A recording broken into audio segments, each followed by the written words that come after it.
Chapter 1. You pathetic whore. One slap across the right side of my face. I pursed my lips as I stopped myself from shedding any tears. Not again. Not anymore. How dare you show your vile face in front of me? Seeing you disgusts me, Keira. Another slap, this time on the left side. My cheeks begin to feel numb, and at the same time, I feel it starting to get swollen. I already know this will make me look awful in the next coming minutes as it bruises on my face. My life has been like this for a while now.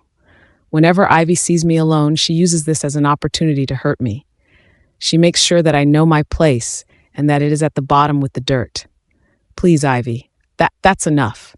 I didn't even know that you would be here. I am just coming back from cleaning the rooms.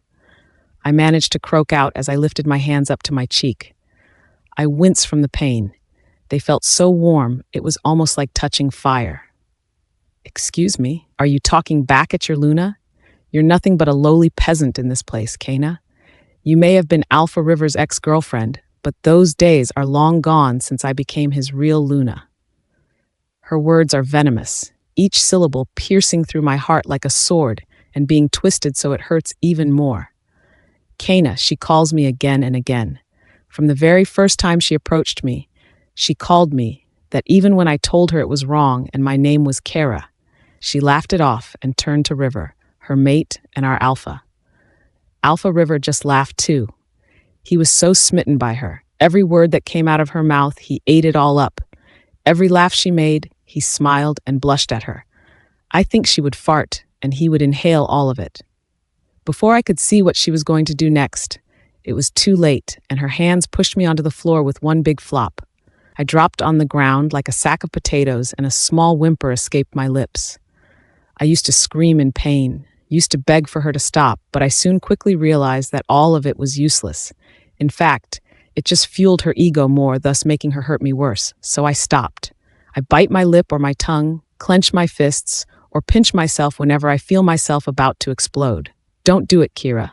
Don't do anything. It's not worth it. She's not worth it. That's what I told myself, and still do keep telling up to now. Ugly skank. River never has and never will love you, and if I see you trying to seduce him again, you won't just be cleaning the toilets, you'll be drinking from it too.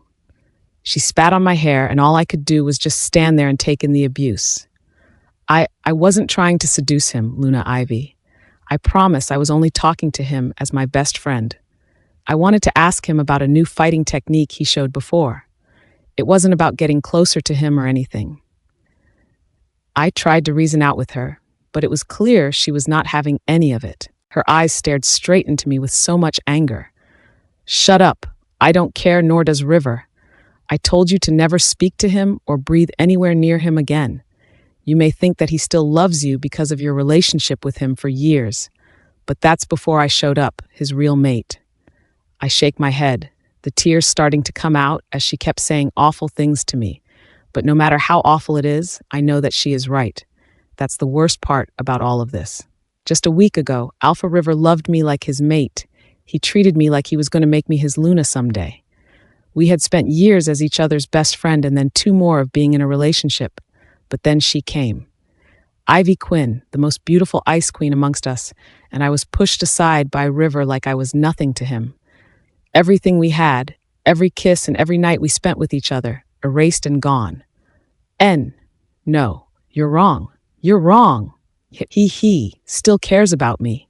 Alpha River would never be so mean to me. I shouted out to her with conviction, but deep down inside, I wasn't convinced by my own words. She laughed. Ivy merely looked at me before letting out a mocking laughter.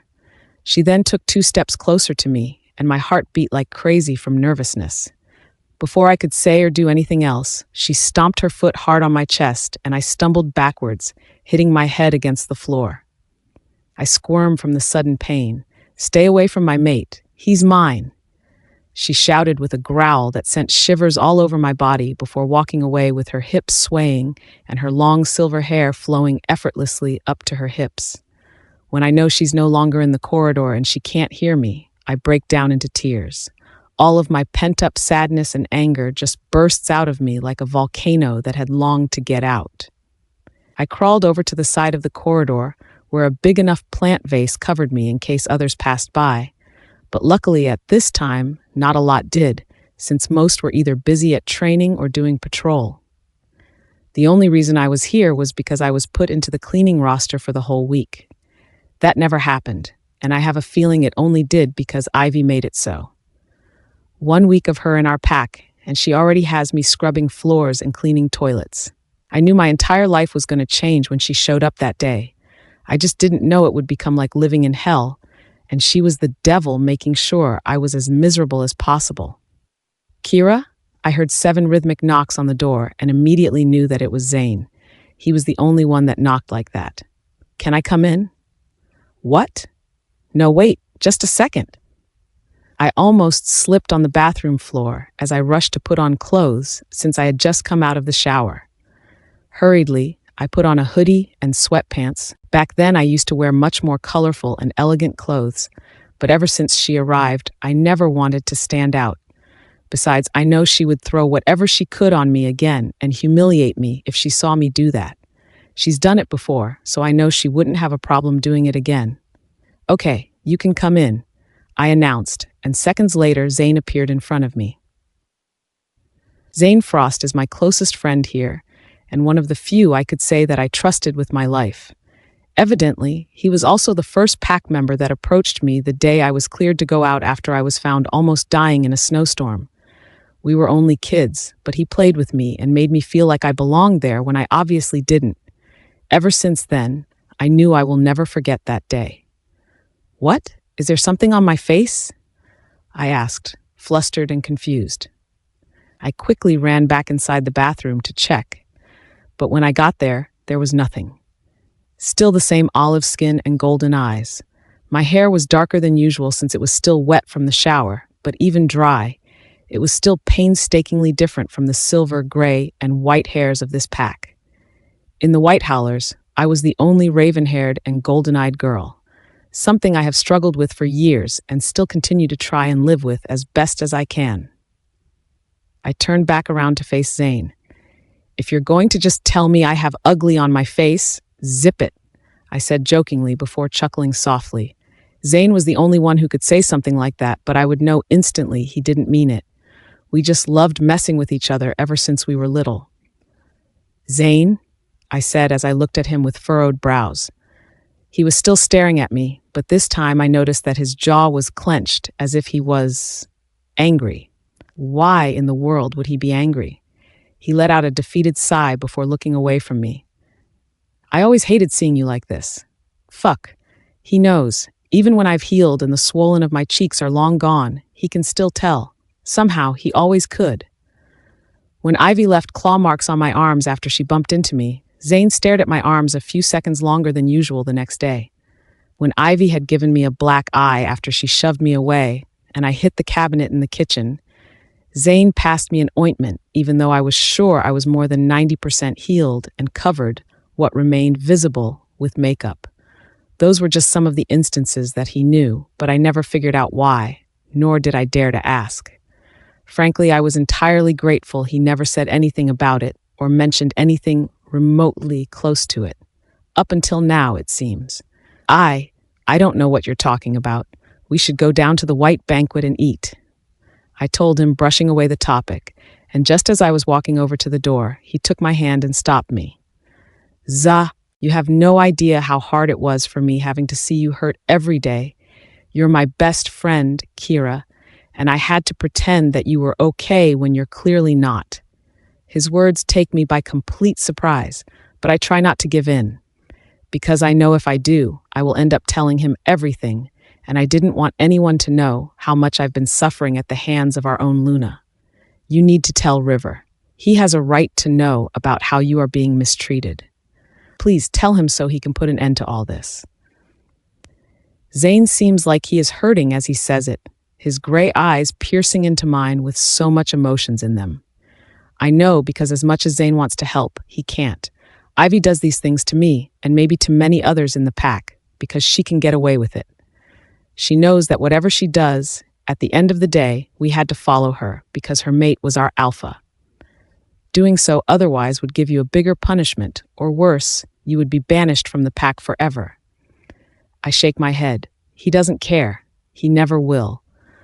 I tell Zane coldly before yanking my hand away. Just as I was stepping out of my room, I glanced my head sideways and said in a low voice, "Please don't tell anyone. I can take care of myself." Then I walked out of the room, not bothering to wait for him. "I love your hairstyle today. Can you do it for me later, too?" Allura asked as she admired my hair, feeling it with her hand as her gray-blue eyes glistened. Just like her name, which was a variation of the Basque word Allura, meaning snow, she literally looked like snow herself. Her hair and skin was as white as a snowflake, and she moved as gracefully as a snowflake fell down from above. I felt my hair with my hands and smiled at her comment. It was something so small, but to me it meant a lot. Since I could no longer wear my usual clothes, sometimes I do something different to my hair in order to channel that feeling of creativity. This time, I went for a messy and loose mermaid braid, since my hair was still slightly damp. "Sure, Elsa," I said, and she giggled at me. I gave her that nickname after we saw Frozen, and we concluded that she was a complete replica of her in Winter, her twin. "Are you excited for dinner?" I heard Luna Ivy got some special seafood chef flown over from Japan. Allura says it casually, but hearing Ivy's name makes me internally squirm. The thing is, nobody knows what I've been going through with her these past 7 days, that she had been abusing me physically and emotionally since the day she got here. At least, except for Zane. And even with him, I don't know up to what extent he actually knew. I shrugged my shoulders at Allura. As long as the food is edible, then I'm happy with it. "Always a simple gal," she responded just as we were entering the white banquet, which is what we call the humongous dining room where all White Howlers ate. When the door opened, organized chaos greeted us. Think high school cafeteria, where there are different cliques, and they sit at designated tables, except here, nobody really makes anyone feel out of place. We just prefer to sit with whom we're closest with. In my case, I was closest with Alpha River's group, or better known as the Alpha Crew. We've been friends since we were kids, since Zane was best friends with River, so he introduced me to everyone. Fortunately, ever since Ivy arrived, she dragged River out of that table and forced them to sit alone together. Because of this, the times we ate here had somewhat become my kind of solace. She never approached me while everyone was around, and so I enjoyed my time with my friends. Winter smiled brightly and waved her hands the second she saw us approaching, whilst next to her, the big jock-looking guy stuffed spoonfuls of food into his mouth without taking a breather. That was Aspen, her mate. Naz, on the other side, gave us a timid smile, mostly towards Allura as they were mates, before going back to reading his book and occasionally taking bites of his food. "Are you ready to get your ass kicked at skiing later?" Aspen shot me a smirk while wiggling his eyebrows. "I should be asking you that question." I stuck my tongue out at him, and he gasped exaggeratedly. "I've kicked his ass at skiing ever since we were little kids. Later wasn't going to be any different." "Please stop embarrassing yourself," Winter said to him before shaking her head and mouthing me a sorry. I told her it was completely fine and I was used to her goofball mate. Just then, Zane arrived. He got here much faster than we did, as he was already holding his plate filled with seafood. "Sit with me," he mind-linked, and at first I was a little hesitant, thinking he might bring up the topic earlier again, but he gave me a small smile and I knew I couldn't reject him now. I made my way to him, and as soon as I sat down, he put his plate in between us. "Try the salmon. Apparently it's called the king, and for good reason," he said with a wink. "Oh, wow," was all I could say when it hit my taste buds. The taste was so buttery and silky. You could tell it was obviously salmon, but with flavors reminiscent of perch and Chilean sea bass. Oh my gosh, I could eat 5 plates of this. Zane let out a small laugh. "Easy there, fishy. There's a lot more where that came from." I nudged him on the side with a soft chuckle before stabbing another piece of the salmon with my fork. Times like these, living wasn't so bad. Times like these, I remember why I take the abuse I experience and hide it far, far away, as far as I could, where no one could see. I tell myself that I'd take the pain and the suffering so long as at the end of the day, I had my friends and we could all laugh together. "Hey, Aspen, can you pass me the salt? Oh my God." The second I saw her appear in front of our table, my lips pursed together tightly and my body stiffened up. Ivy was standing with a wide smile on her face as River hugged her from behind. He had his arms wrapped around her waist, and she looked like she was showing off how sweet he was towards her. I tried not to make any sudden movements or changes in my expression that would indicate their presence bothered me, but it was so hard, especially when she turned to me with the fakest smile. "You wanted the salt, right, Keira?" she said with a glimmer in her eyes as she grabbed the salt and walked over to me. My eyes widened when I heard it. She said my name right. This whole time she never got it right when it was just the two of us, but now because there were other people she was acting so kindly towards me. What the fuck? She was so fake. She put her hand out with the one holding the salt and blinked innocently at me. "Here you go." I cleared my throat as I shifted uncomfortably on my seat. "Act calm, Keira. Act calm. Just be normal. Take the salt and pretend everything's all right." Thank you. I wasn't able to finish my words. The next thing I knew, Ivy had flipped open the cap of the salt in a millisecond and accidentally spilled its contents on my hair. Gasps echoed all over the room as curious heads turned to me. Their eyes bored into the back of my skull, and I was just there, sitting still and frozen. What the hell just happened? "Oh, I'm so sorry. I'm such a klutz. I was meant to just open it for you, but it spilled. Maybe it thought you needed some salt, little mermaid," Ivy said before giggling. All I could do was sit there as the salt kept getting into my hoodie and in my eyes, but I just blinked it away, even if it stung. "Don't cry, Keira. Don't cry, please. She's not worth it." But I couldn't control it any longer. Tears were starting to prick the back of my eyes. She never humiliated me in public. She never made me feel shitty when others were around me. But now everyone has just seen that, and I'm sure they won't forget it either. My reputation is ruined, and there's nothing that I can do about it. When the tears start to come out, I look up at River. He's still standing there on the side of the table, face expressionless. He's looking at me, but he's not really looking. It's like he doesn't even care. "Make it stop." I mind-linked him as my eyes blurred with the tears. I've never asked him for anything ever since that day, but I felt so broken and so betrayed right now that I couldn't help but do it. "Please, River, please make her stop." I begged again, feeling even more ashamed of myself for resorting to this. But just when I thought there was a hint of remorse or any type of guilt in his eyes, I thought wrong, because the next thing River does is look away. Ivy leaned closer to my ear and whispered words that pierced through my heart like a dagger. "I told you he will never love you.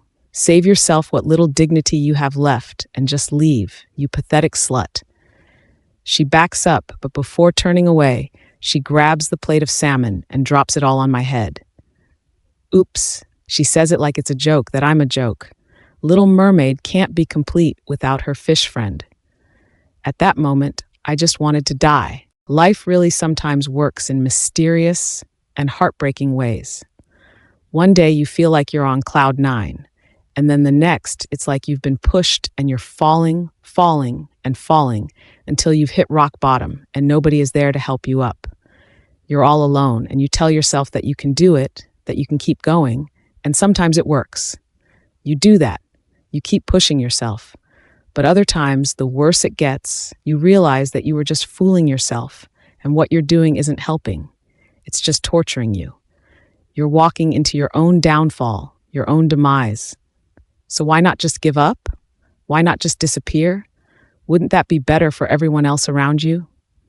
"Oh my goddess, Keira, I'm so sorry," Allura whispered to me as she took my hand as if that would suddenly change the fact that every single one in our pack just saw me get treated like shit. To top it off, River didn't even care. He didn't say anything. Hell, he didn't even acknowledge me. All of a sudden, it was like I had disappeared right in front of him, or worse, he knew what had happened but chose to look away, to cleanse his hands from the dirt. Ivy and he walked away like nothing had happened. He placed his hand around her waist and she smiled and giggled like they were in a romantic movie. All while I sat there feeling so ashamed and disgusting, figuratively and literally, because salt and salmon were all over me. And you know what's worse? You know what's the most awful thing about this whole situation? River Colden used to look at me that way too. He used to kiss me like he does Ivy and pull her close to him and wrap his arms around her. To him, just a few days ago, I was his world and he was mine, until he found his mate and I was nothing but a piece of trash. Let's go outside, okay, Keira?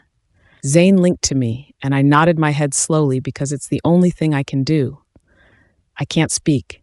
It feels like my tongue has been tied and I can't even move, my feet glued to the floor, until I feel Zane's hands around me and he helps me to move, pushing me towards the other exit away from everyone's prying eyes. As soon as he closes the door, though, as soon as I know there is nobody else but us, I collapse on the floor. My vision was so blurry, eyes filling with tears by the second. I couldn't breathe properly, hyperventilating as my chest felt heavier and heavier. Everything was all coming back to me, like a ton of bricks dropping onto the ground, and I was right in the middle of all of it. It began 2 years ago, at least when we publicly declared our relationship, but it was years before that did we feel something different when we were together, and we just never acted on it. We kept telling ourselves that it wasn't right, that we had to wait for our mates, but then they never came.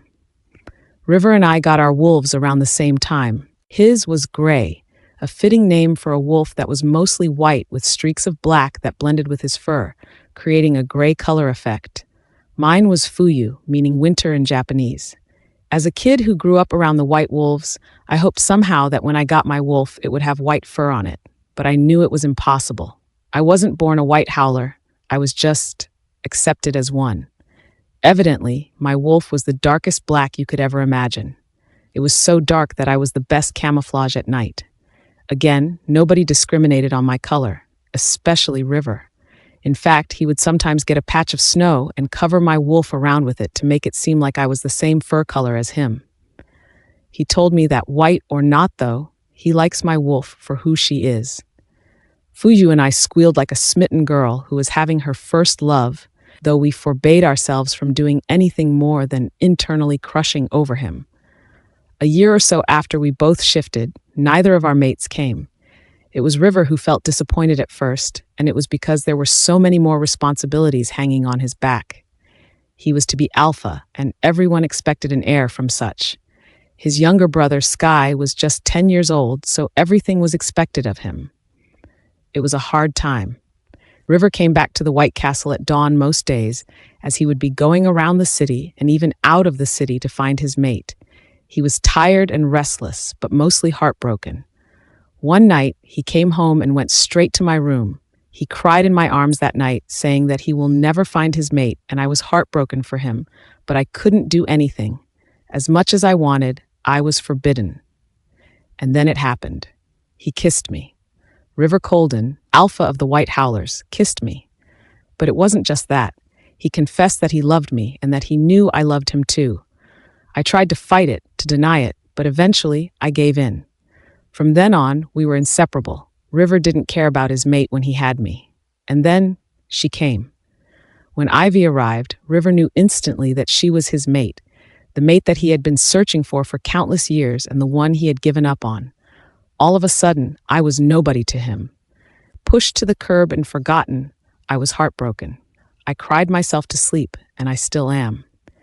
Though the pain doesn't just end there, it gets worse when Ivy realizes what River and I had before, and she becomes jealous.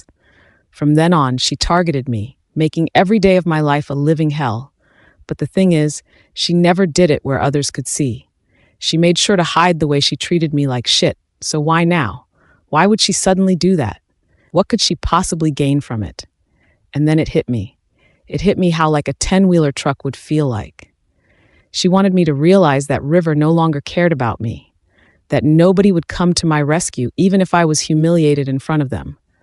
Oh God, oh God, oh God, I can't breathe. My chest is tightening and my heart hurts so much.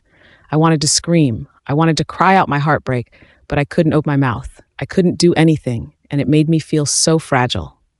I wasn't like this. I wasn't an emotional wreck. I was Keira Akari, the girl who was left on her own and survived days or weeks in negative temperature and lived to become a great wolf on her own terms. I may not have been the same wolf kind as my pack, but I made the best out of everything and saw the bright side each time. I kept going no matter how hard things became, and that's how I got here. I'm better than this. I'm... Keira, please, we should go before others get here. I don't want anyone else to see you like this. Zane pulls me out of my thoughts, his hand holding tightly on mine as he stares into my eyes, worry, heartbreak, and desperation circling through them. Can you? I sniffled. Help me up. I could barely form a proper sentence as my emotions continued to drown me. Nonetheless, Zane was quick to hear my request. He nods his head before sliding his arm on my waist and pulling me up. He pulls me close to him, and I hide my face on his neck at the same time resting my head on him, feeling tired and restless like I can't move my own body. I'm really sorry about this, I managed to croak out, still holding on to him tightly. He pulls me closer to him. You don't ever have to say sorry to me, Kay, and it's not your fault. This was just a very fucked up play on fate. Fate, he said. Back then, I used to think fate was on my side, that ending up with the White Howlers and meeting River was where I was supposed to be, but falling in love with him and vice versa was the best part about all of it. Now hearing the word made me feel sick to my stomach. When we reached the front door of my room, I remembered how this place used to be empty since I hadn't been here in 2 years. When River and I publicly declared our relationship, he had asked me to stay with him. Of course, I was quick to jump to his proposition. It was the equivalent of moving in with your special someone, except we had already lived together this whole time in the White Castle, so moving to his room was a big step in our relationship. Zane pushed open the door and helped me onto the bed. It felt eerily cold, even if it was technically my own room, a place I grew up in. Everywhere I looked, the drawers, the bedside table, the cabinets, they were mine, but it also didn't feel like it. I've thought about it for the past week since I got back here, that this place isn't where I belonged. I belonged in River's room with him. A pained whimper escaped my lips once again, and I pulled my knees to my chest, burying my face as I hugged myself. I didn't care that my clothes were getting wet or snot was coming out of my nose. I couldn't care about anything when my heart felt like it was being ripped to shreds over and over again. I think it's best for you to get some rest, Zane says as I feel his weight on the side of my bed. He touches my arm, gently caressing it like he was telling me things through his touch. It sucks, I know. It's fucked up, but it's going to be okay. I'm right here. I'll always be here. He doesn't say it, but I can feel it. Every time something happens between River and I, a disagreement or a miscommunication, Zane is always the first to help sort things out. He's somewhat a buffer in our relationship, and in a few hours, it's like River and I never even had fought in the first place. I couldn't help but cry harder when I realized that this time, it wasn't something he could fix. No matter what Zane does or says, this was different. It wasn't a misunderstanding that could be fixed with an apology or a hug. This was finding out the man I have loved for so many years has completely abandoned me. I move away as I lay down on the bed. The cold and unfamiliar sheets wrap around me, but it was all I had. I turned around in order for Zane not to see me even more broken. It was more than enough that he heard my whimpers and desperate cries. I could at least spare myself what little left I had of my dignity. I felt his weight on the bed disappear, and I tightened my grip on the pillow, using it as a release for everything I was feeling. I'll talk to him, okay? I'll try to knock some sense in him. I'm sure he was just a little overwhelmed, but he'll snap out of it, Kay. He cares about you. For now, just get some rest. When you wake up, it'll be better, I promise. Zane's words are heartfelt and hopeful, but mostly, it just felt like an empty promise. I love the way he tries to see the good in things every time, the way he makes me smile through all the bad, but he doesn't understand. He might have been rejected by his own mate, and I'm sure that pain was excruciating, but he doesn't know what it feels like to see someone you love fall for someone else right in front of you. I don't respond. I don't think I even can. My heart hurts. My chest is like being stomped on. My entire body is shaking and convulsing. My brain feels like it's being hammered as thoughts of my past with River keeps flashing continuously. I hear a faint sound of the door closing, and at that exact second, I break down. Knowing nobody else was there but me, I screamed my frustrations out onto my pillow. I didn't care that my throat was starting to hurt. I just screamed and cried everything out. Why? Why did she have to show up? Why couldn't we just be together? Why wasn't River my chosen mate? Moon goddess, I hate you. I hate you with all of my being. I've never cursed at her. I've never cursed at the one that's given us life and protected us since the beginning. But this time, I couldn't help myself. I was so hurt by the betrayal that I continued to scream at her. I was mad at her for not making me his mate, mad at her for making the most beautiful ice queen his mate instead, and mad at her for allowing me to end up here and meet River. But most of all, I was mad at myself, because the truth is, it wasn't the moon goddess that had made me fall for River Colden. It was all me, and I was mad that I fell so hard, so irrevocably hard for a man that I wasn't meant to fall in love with in the first place. I don't know how much time had passed since I got to my room and screamed all my heartbreak out, but eventually, my body began to feel even more restless and my eyelids heavier.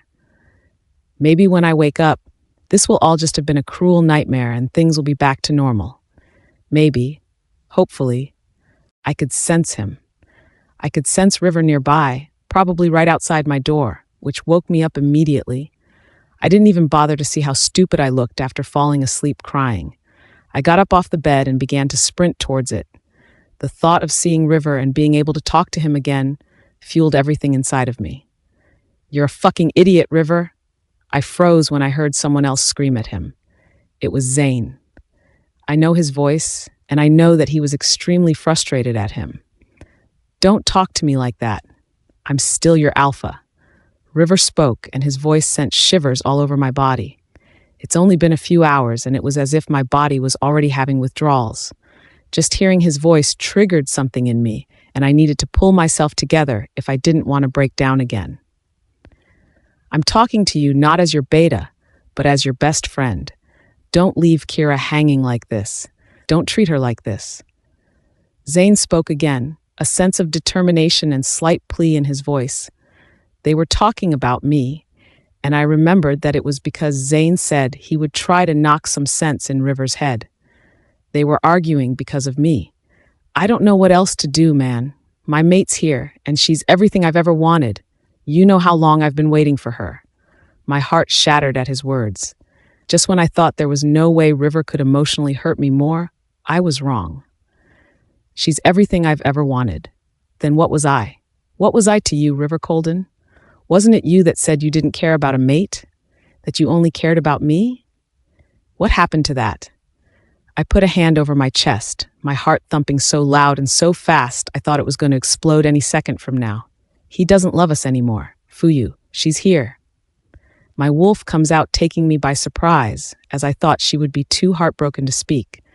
I felt her presence earlier, but not long after the heartbreaking revelation, she disappeared again. Don't say that, Fuyu. He promised he will always love us. He also promised that he would never break our hearts. Now look at us. She was right. I hate that she was right. That night he said exactly that. Right now, he didn't just break our hearts. He pulled it out of my chest and stomped on it continuously. At least talk to her. You have no idea how much she cried after you abandoned her at the banquet.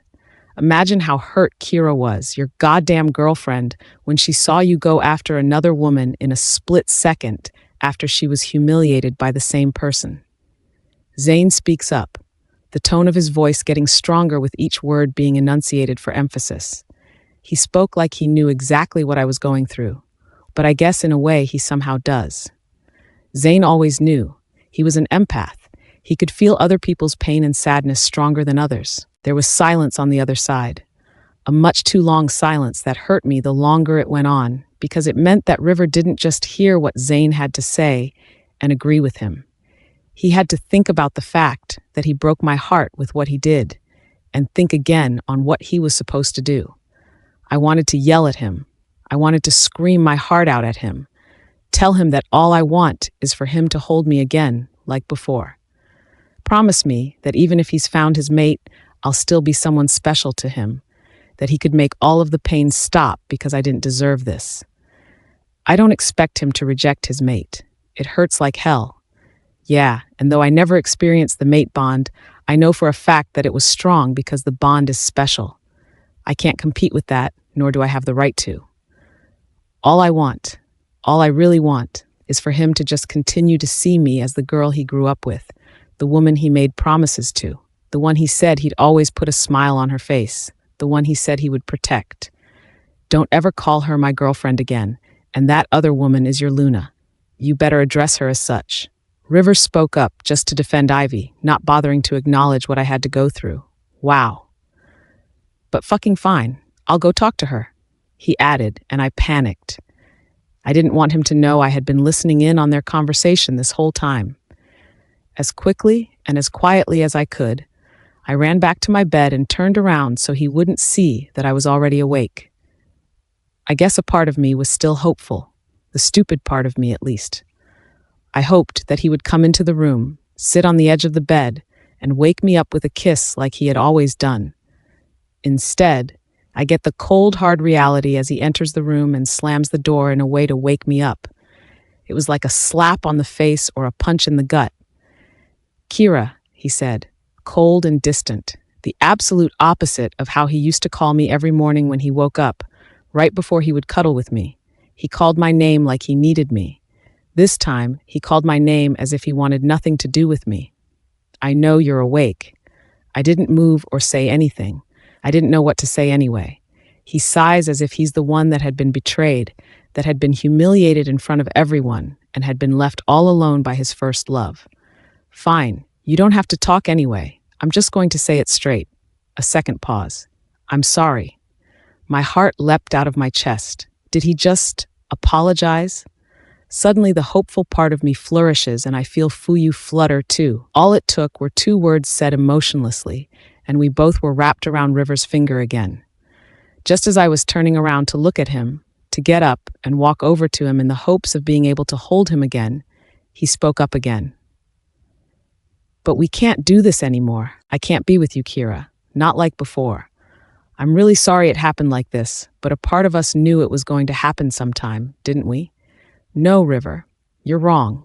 I didn't think that. I thought it was us in the long run. I thought we were endgame."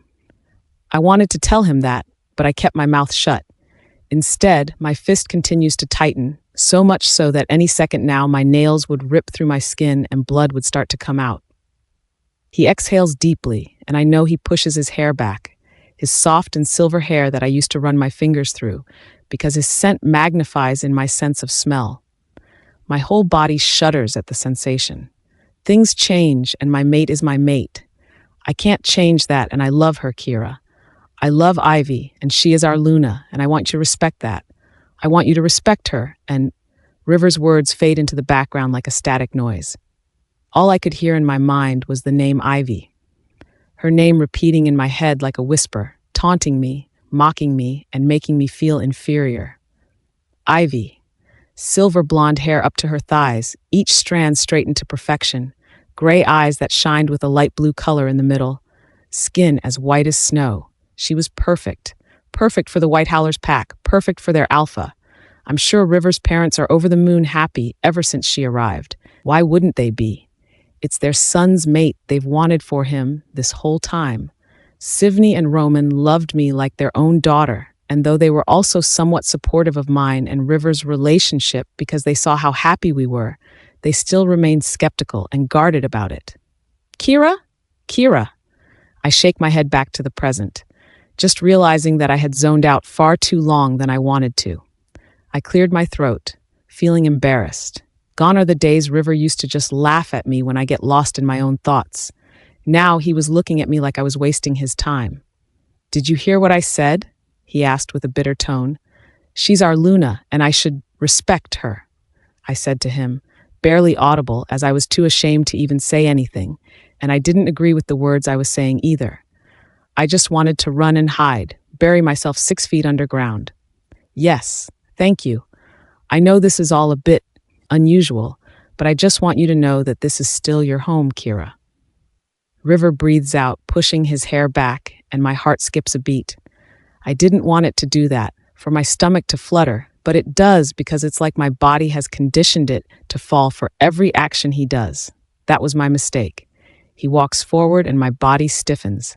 The closer he gets, the crazier my heart beats. When he reaches the edge of my bed, he stops. He looks at me, and I feel my cheeks burn, both from embarrassment at how horrid I must look and hurt that he was looking at me like that. You're a part of this pack, Keira. What we had, we can just think of it as the past and move on. Ivy, I think she'll be a great Luna, but you can still help like you do now. We can all make White Howlers a better and stronger pack together. Yeah? I wanted to scream at him to just stop talking. I hated every word that came out of his mouth. Hell, I hated the hopeful look in those blue eyes that I fell madly in love with. But most of all, I hated that as much as he kept hurting me, I couldn't find it in me to actually hate him. I nodded my head and I felt Fuyu retreat further in me as if she could no longer take being a part of this. Thank you, Kay. I really appreciate it. He gives me a smile and butterflies run rampant in my stomach at the name and that charming look on his face. My eyes see his hand on my bed and my instinct was to pull my hand out and hold him. I've always held his hand when we were kids, when we became teenagers, and then as adults. All of a sudden, just as my finger reaches the top of his hand, he pulls away. He moves back from the bed as if I had just committed treason for even thinking of touching him. I felt my heart break 1,000 pieces more. I had no idea that a few days ago before Ivy arrived, that it would be the last time I would ever be able to touch him. River recomposes himself, straightening his back and softly clearing his throat. I should go. Alpha duties. Alpha duties, he said. Back then he said the same thing to others in the pack, but in truth, he meant he wanted to spend alone time with me. The sword in my heart is pushed deeper. He was going to spend time with her. As I watched River walk away, the man who both gave light to my life and subsequently took it all away, leaving me in the darkness, there was still a part of me, something very infinitesimal, that held on to the hope that he would stop walking, turn around and take it all back. 3 steps away from the door. 2 steps. 1 step. He turns the doorknob and pulls the door open, walks out without another glance back, and then he was gone. Just as every last hope I had left for our relationship was too, when the evening came, everyone went to the white banquet to have a celebration for the alpha's mate. Ever since she arrived, all she's done is prepare for parties. I'm not even sure if she does any work around here. The kitchen worked overtime to create a special feast for them, and many of the other White Howlers set up decorations around the place. After River left, I took a long bath and scrubbed my skin raw until it turned red. After that, I went back to bed and slept for as long as I could. I woke up from the noise. Even if I haven't moved an inch from my bed since then, I knew what was going on downstairs because I could hear said noise and smell the food from my room. Honestly, my whole world still felt like it was falling apart, but in a somewhat different sense. Before River talked to me, I remained hopeful that he would see I still mattered to him and he would keep me in his life as someone special. But after he told me to put everything we had just like a memory or a part of his life that he was now done with, that emotional pain crept into my heart, building and growing into something relentless. Fuyu, are you there? I asked my wolf, trying to find at least one friend in such a lonely world. I'm here. A small and fleeting smile crossed my face before disappearing. Do you regret it, Fuyu? Do you regret that night when we said yes to him? The question has been running around my mind the whole day, unable to find the answer to it. I felt Fuyu and her disappointment, her sadness, and her heartbreak. A wolf and their human counterpart may only have one body, but in a way we were also separate beings. Right now, though, our hearts were bleeding and breaking as one. I'm not sure I have the answer to that, Keira. I tightened my grip on the pillow after hearing her answer. Just last week, River surprised us with the most amazing trip to a secluded hot spring. He found it during one of his further patrols, and he made sure no one else knew about it just until we would be able to go there together. Fuyu and I had the best time of our lives. She spent the morning running in vast spaces with Gray, and I spent the afternoon relaxing in the water with River. Then at night, we watched the Northern Lights, one of our favorite things to do together during the season. Fuyu and I believed nothing could get better than this, That meeting River and being with him was the best thing we had done. Now we had no idea how to feel. 7 rhythmic knocks on the door take me out of my thoughts instantly. It's Zane again. He's done the same knock ever since we were kids. "Can I come in?" he asks, but I don't have the energy to say anything, so I just knock once on the wall loud enough for him to hear it as a yes. I hear him come in, but he doesn't say anything. I can just feel his presence there, standing by the door as his eyes are on my back. I take a deep breath and inhale the scent of food, making me slightly turn but not enough for him to see my face. "Ah yeah, I brought your favorite. Kjötkaker. Balls of minced beef rolled with spices like nutmeg, pepper, and ginger. But not just that, I can smell the potatoes, cabbage stew, and brown sauce. The first time I had it was when I was 5 years old. That time, River had started to somewhat get closer to me, but it was this meal that really made me feel like he was open to being friends. He approached me with a plate and told me that it was his favorite and there was no more, but he was willing to share his. "It was River's favorite," I muttered. "I ate it because he liked it." "Oh," Zane said, and I could imagine him standing there, plate in his hand, eyes blinking unsure as he tries to think of what to say next. "But thank you for bringing me food," I added before sighing and finally turning around to face him. As heartbroken as I was, that won't stop my body from needing food. I've been feeling the rumbling of my stomach for hours now, but chose to ignore it. I don't think I can last any longer, so I pushed myself off bed. "Really, thank you for all of this. I don't think I'd be able to go down and face anyone," I said with a defeated chuckle. "Ah, sorry, I look like shit." Embarrassed, I tried to cover my face with my sleeves as I approached Zane and let my other hand out to take the plate of food from him. "No, you don't. I've seen worse. Like that time you rolled all the way down to the creek and you swam in mud, basically," he said with the tiniest bit of a smirk on his lips. "You promised not to bring that up ever," I retorted. "Aspen was such an asshole for tripping me." I huffed before a small chuckle escaped my lips, remembering that incident we had after skipping training. But after that, stiff silence filled the room again. I shifted uncomfortably, clutching onto the plate tightly. Zane stepped forward as his light gray eyes remained locked on mine. His shoulder-length white blonde hair moved the slightest with the step he took. I looked down, feeling conscious of how I must look even more horrid with him closer. I was never the conscious type, at least not usually, but I wasn't naive. I liked looking the best I could, especially being raised around beautiful white princes and princesses in the pack. It wasn't that I was competing with them, it was just that I thought if I looked pretty, I'd feel less out of place. Ever since Ivy appeared, I felt it even more, that I didn't belong here. Zane lifted his hands and gently placed them on my shoulder. With his other hand, he moved it under my chin and slowly pushed it up until I was back to looking him in the eye. "I know whatever I say won't really help, and I don't expect it to, but I just want you to know one thing." I blinked at him, waiting for him to continue. "None of this is on you, Keira. From the first day I met you when we were little, you were a fierce warrior, tough, unbreakable, and determined. Some things may have changed that you weren't expecting, but you're going to get through this, because if there's someone in this world that can turn something bad into something great, then it's you, Keira Akari. Your name literally means the bright light in the dark.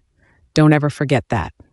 Zane gives me a heartwarming smile before squeezing my shoulder for a millisecond. "I'll let you eat. I'll be downstairs, but you know where to find me if you need a friend." He points to his head, specifying our mind link. When the door closes and I'm back to being alone, I couldn't help but smile too. Not a fleeting one, but one that really stuck with me. Even if it was only for a few seconds, I felt a sense of gratitude and exhilaration.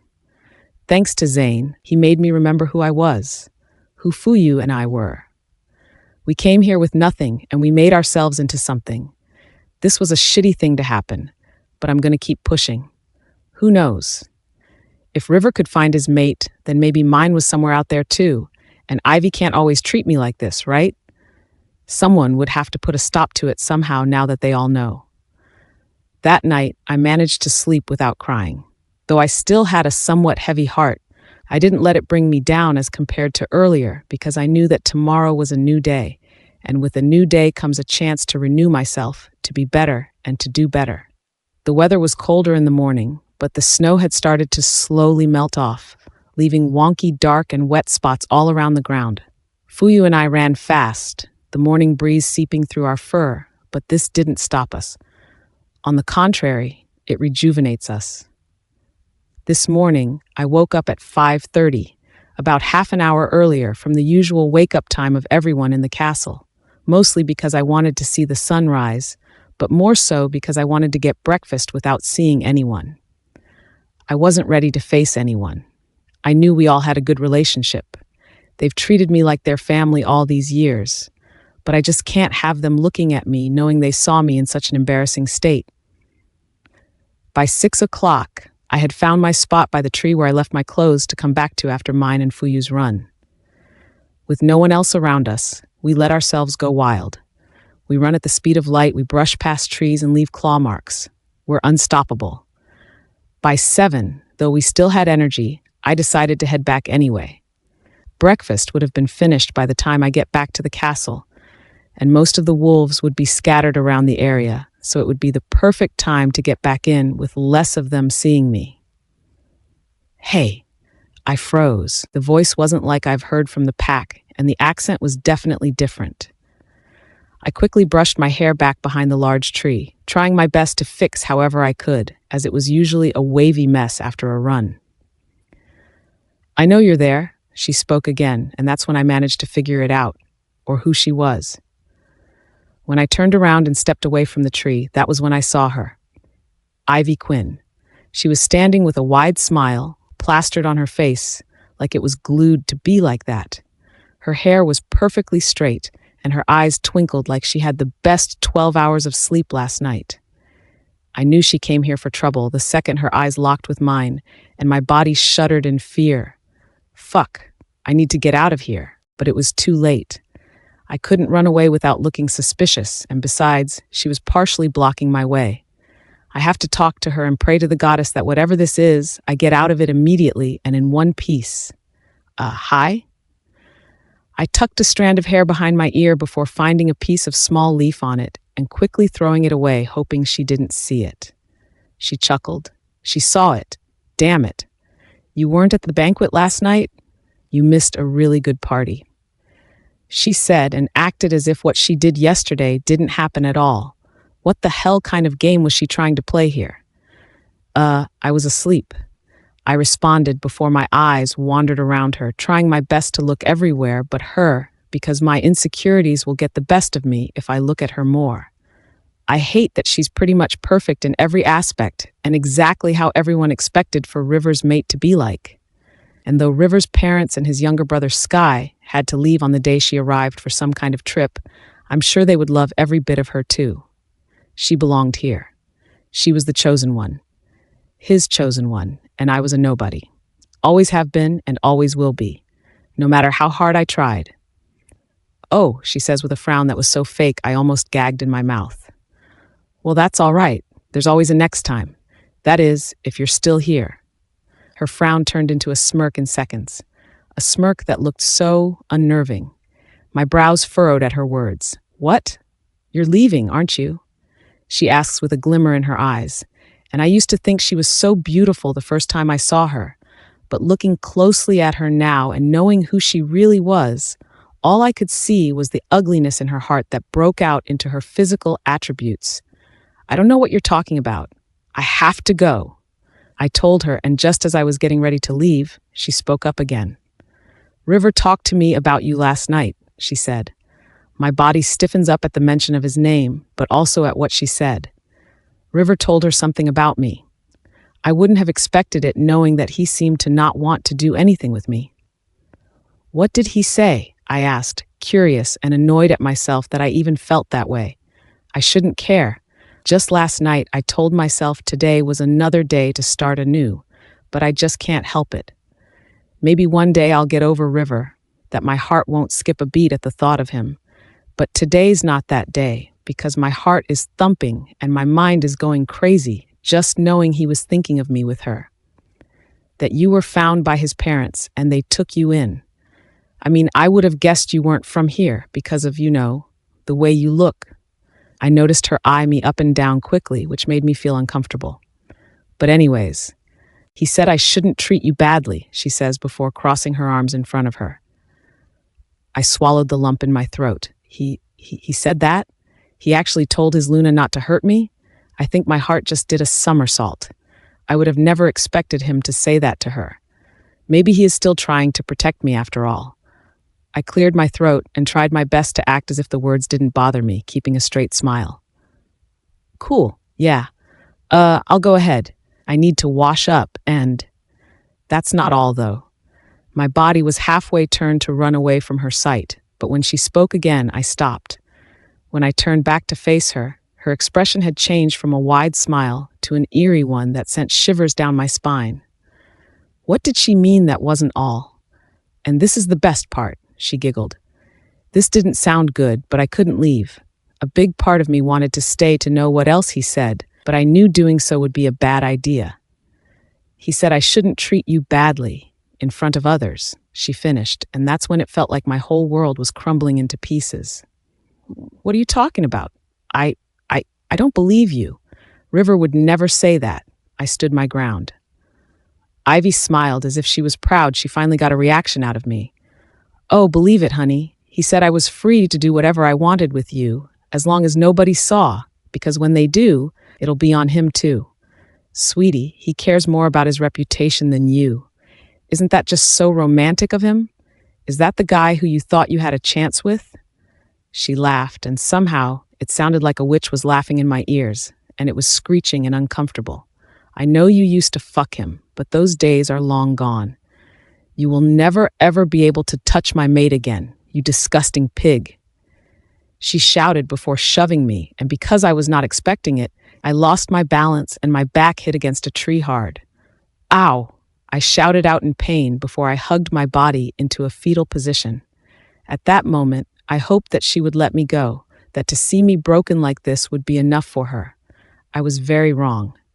She lowers herself down to meet me in the eye, and when I wouldn't look at her, she grabs my chin and moves it for me to meet her eyes. How does it feel knowing that River's all mine now? That he'll never look at you the way he used to? Touch you the way he did?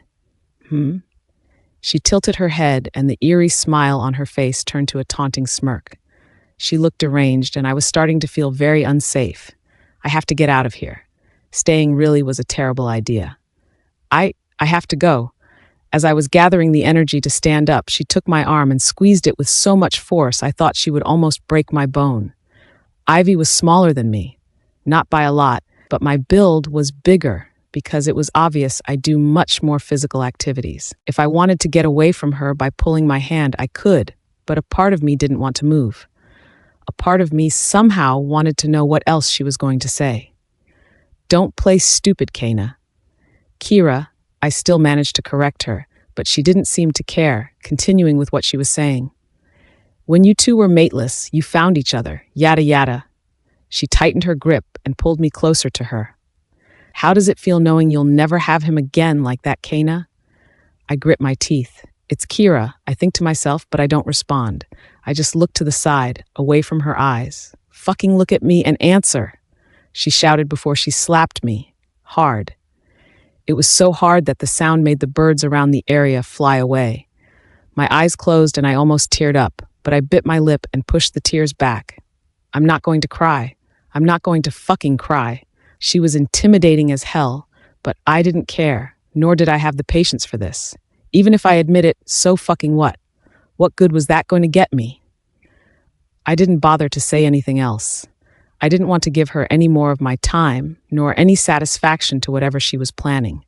I pulled my hand away from her hold in which she looked at me dejected before pushing myself up off the ground.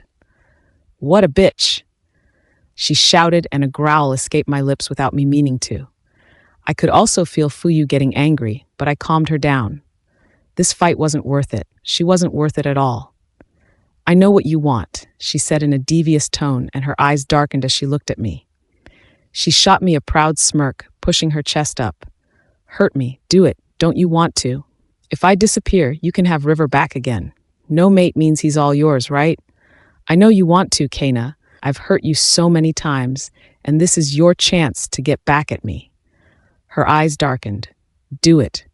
Her proposition derails me. I hadn't thought about that, but now that she mentioned it, it started to make sense in my head.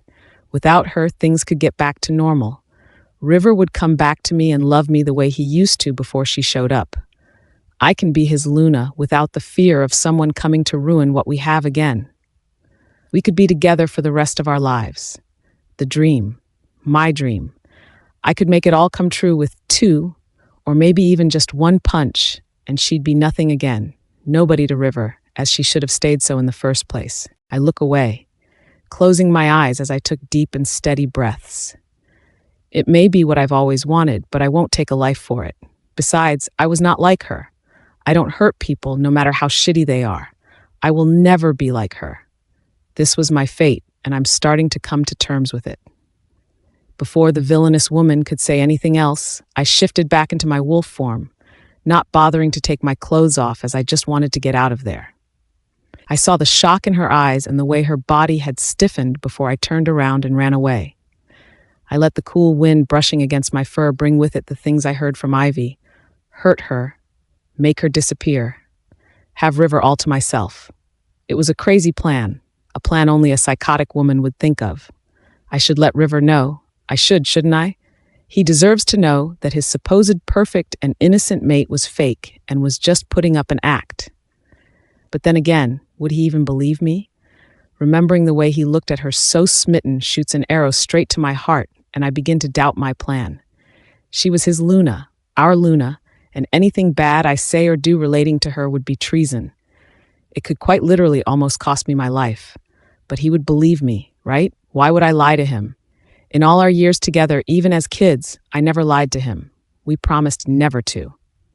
For the past hour, as I continued to run with no specific route in mind, I debated the whole thing. Eventually, after what seemed like almost 2 hours and Fuyu starting to feel fatigued as we ran much faster than usual, we stopped. My heart dropped to my stomach when I realized where I had ended up. The hot springs we spent a whole day together a week ago? Fuck. Even in my subconscious, he's all I think about. I fucking hate this. But at the same time, I also can't help but reminisce. The place was still quiet. There was nobody else, as it was likely too early, and I walked around, scanning the place, taking it in, and trying my best not to feel sad about it. Nature-formed rocks gathered around the area, and just a few steps and it would lead you to the hidden springs. Faintly covered by trees that had turned into a shade of white due to snow, you could see water being drawn up from the artesian, and right below it is a crystal-clear blue paradise. At your front, jagged mountains with snowy peaks stare back at you alongside a green and white landscape enough to take your breath away. We should head back, Fuyu tells me, and I realize that it was getting later than I was supposed to be out. I may be feeling shitty, but I still had pack duties to attend to, one of which was to help train the younger ones. Though it wouldn't be until after lunch, I was hoping to get in some solo training before too. Sometimes the White Warriors also come to me for advice on staying incognito, as I was tasked to be the usual night patrol because of my wolf color. I took a deep and long inhale as I filled my nose with the refreshing aroma of the water and its surroundings one last time before pushing myself back to reality. We can do this, Kay. Just like Zane said, I can turn this into something good one day. It's going to happen. I will make it happen. Let's go home, Fuyu. The run back home was even more tiring. I pushed myself more than usual as I've been running continuously for more than 4 hours. I could feel Fuyu pushing herself the best she could as we were nearing the entrance to the castle. When I spotted the first tree stop, it's what we call trees specifically used for extra clothing after shifting, I quickly grabbed a change of clothes, which were some sweatpants and a white sweater, and drank the 2 bottles of water in seconds. Where are you? Keira, where are you? Keira. My head began to hurt from the sudden burst of mind links left and right. They were all from the Alpha crew, and something about it seemed urgent. They must have been confused as to why they couldn't reach me because my mind link only works when I am in a specific range with them. I'm here, just resting. I'm walking back. What's up? Silence. My brows furrowed and my heart beat nervously. What the hell was going on? Last night, Winter and Allura had only sent me messages, 3 hearts and hugs emoji, and that was it. Aspen sent me a gif of some guy screaming, "Just do it." Until now, I don't get what he means. While Naz sent me a picture of a book called How to Not Give a Fuck. I haven't read it, nor will I ever, maybe. And though I appreciated their very in-character gestures, none of us have really talked or linked to each other directly. They probably knew I needed some time for myself to think and process things. But now why are they so pushy? Please, just get here and fix this misunderstanding. Zane was the only one that linked me back. Misunderstanding, he said. During the 2-minute walk to the front of the castle, all I could think about was what this misunderstanding was. It turns out I would find out the moment I arrived. The White Howlers stood around the front of the White Castle. The place has been in their pack for more than a century, and in time, it just gets more beautiful. Whether in the winter or in any other season, the gorgeous, grand architecture just looks even more elegant and welcoming. Right now, though, with almost half of the pack standing hauntingly around the area, all staring at me with unpaintable expressions, nothing about the whole place seemed welcoming. But it was River who was standing at the front of everyone, while his parents stood at the side a few feet from him, that caught my eye and worried me the most. He looked different. His eyes that were usually full of light and excitement when they looked at me now just seemed daunting and angry. Was he angry at me? "Where have you been, Keira?" I swallowed nervously. He called me by my full name, and to make it even worse, he said it as if he hated every letter. I closed my hands into a fist so tight I could already feel my nails digging into my skin. "I went for a run," I told him honestly. "What is this all about? Why is everyone here, and why are you looking at me as if I've done something wrong?" I look around, friends and those I've considered as family, staring back at me as if they didn't know who I was anymore, like the little girl they saw growing up had become an outsider. River looked away as his jaw ticked. That only happened when he was mad about something, but he's trying his best not to blow up. He's suppressing his anger, but the question is why? When he looks back at me, his eyes have gotten even scarier and he takes a few steps towards me, making my heart beat like crazy. "Why are you lying, Keira? If you tell me the truth, then I'll lessen the severity of the punishment." "Punishment? Why the hell is he talking about punishments?" I shake my head confused. What? What are you talking about? "I'm telling you, I only went for a run." I lower my voice at my next words so others wouldn't hear. "I went to the hot springs. Our hot springs," I pointed out to him, and I saw him visibly feel uncomfortable. As quickly as it was, it still hurt me, but I pushed it aside. River sighs. "Fine. If you won't tell the truth, then I'll just tell you that we already know." I blinked at him, waiting for him to continue. He shakes his head before pushing his hair back, seemingly frustrated. "I know you hurt her, Keira. Why would you do that? I know you're pissed about the whole situation, but hurting my mate and your Luna, that's out of line." That's when it happened. I thought it already did when I realized my first love has left me, but it turns out something else was going to happen. Something much worse. I saw my whole life coming apart in front of my very eyes, all because of something I didn't even do. I didn't do that. I told him with conviction. River should know I would never lie. Hell, that I would never hurt anyone that I didn't consider an enemy. Maybe Ivy is sort of my enemy, but not that kind. Either way, he should know I'm telling the truth. "Please believe me," I whispered to him, sincerity in my eyes and words. For a second, I debated if I should tell him what really happened. His crazy mate came up to me and started cursing me out and acting like a total psycho. But then I stopped because I knew the second he looked away. The River I've known all these years is gone. He doesn't believe me. He will never believe me from now on. Then I realized one important thing. Maybe he has been gone this whole time, and my eyes were only getting open to see it now. "You should stay out of the castle from now on. You can stay at the dugout. It's closer to your patrol area anyway," he said before turning around like I was just a nobody. He was punishing for bad conduct, brushing me off like we didn't have years in our relationship. I wanted to run after him, tell him that he doesn't know what he's doing and that he was making a big mistake. Hell, beg him to reconsider. But before I could, she showed up, running to River with tears in her eyes and the most believable damsel in distress look. She glares at me, but hidingly so nobody else sees her expression except for me. She's good, way too fucking good that it disgusts me. River, she cries out for him, her voice soft and hurt like a baby deer. River immediately opens his arms for her, pulling her close like he used to do to me. My heart is hurting, but at the same time, all I can think about is the bruises on her face and her arms because they sure as hell weren't there the last time I saw her. She faked them.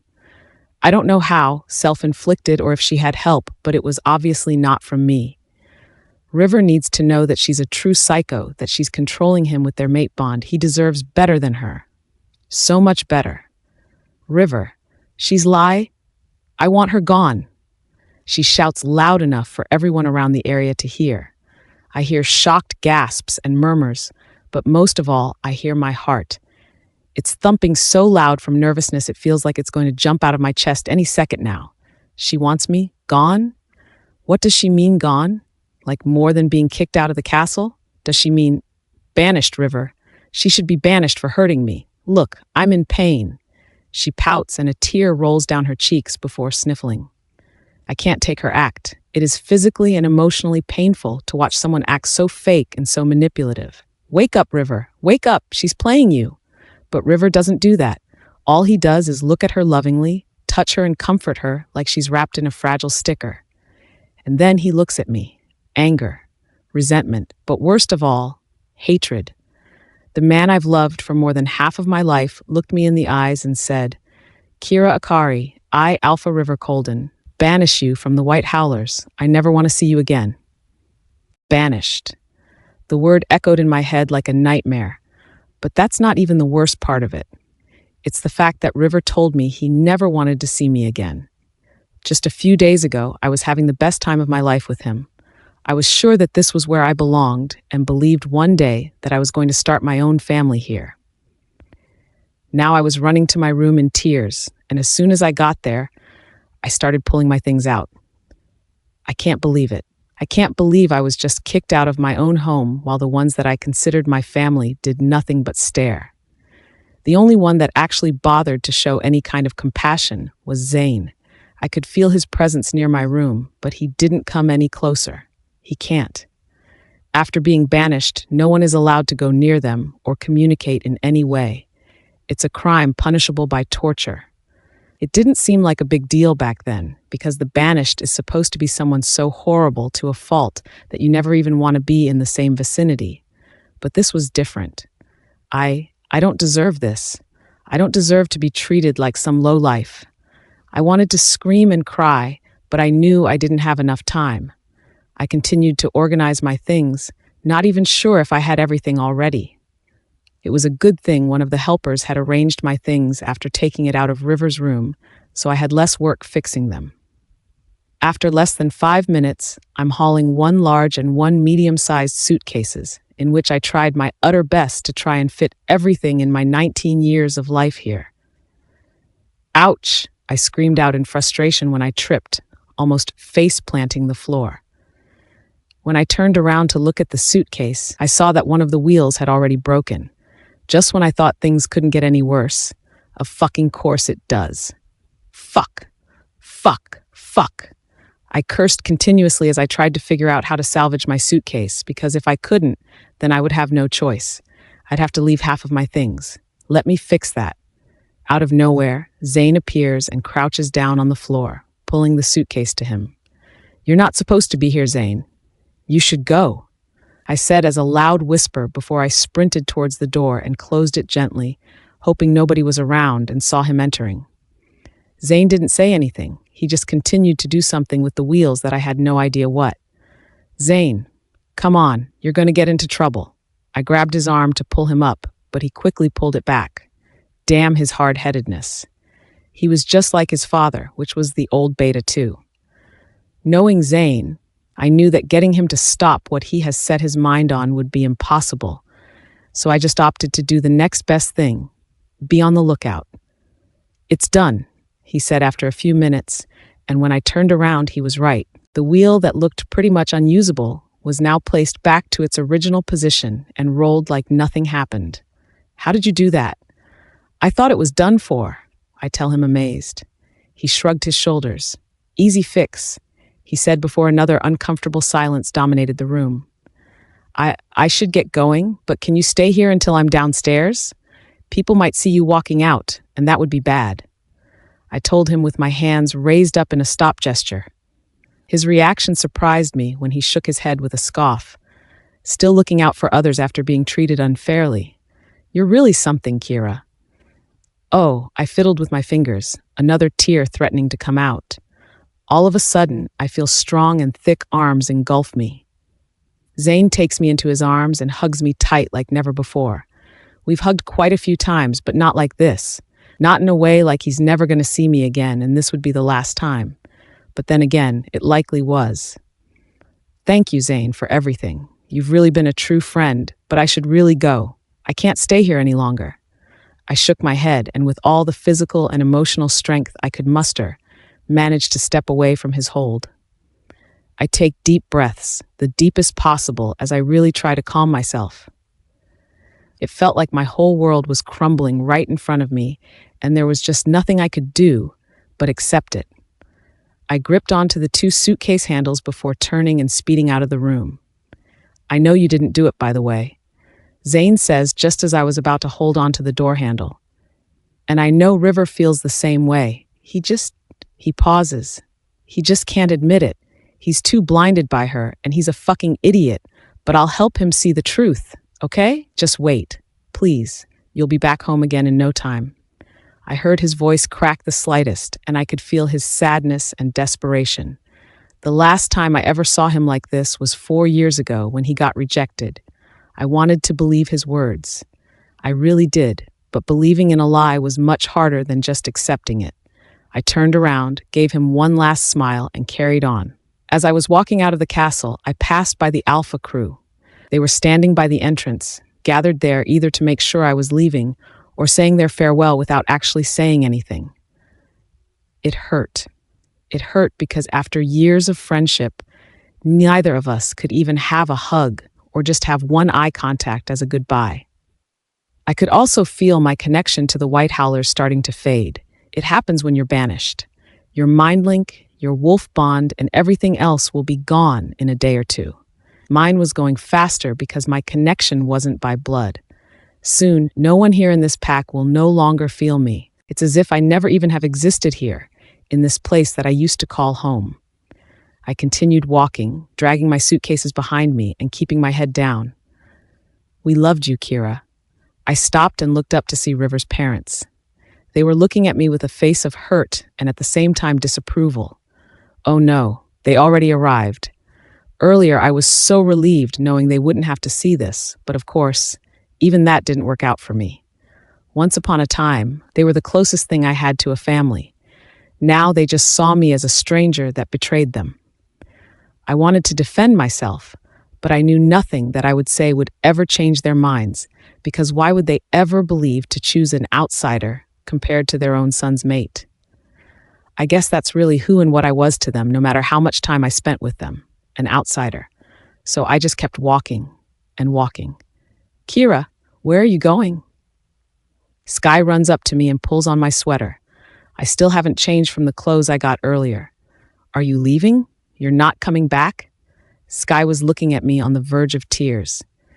He may have turned 13 now, but deep down he was still the same little boy that I babysat all those years ago.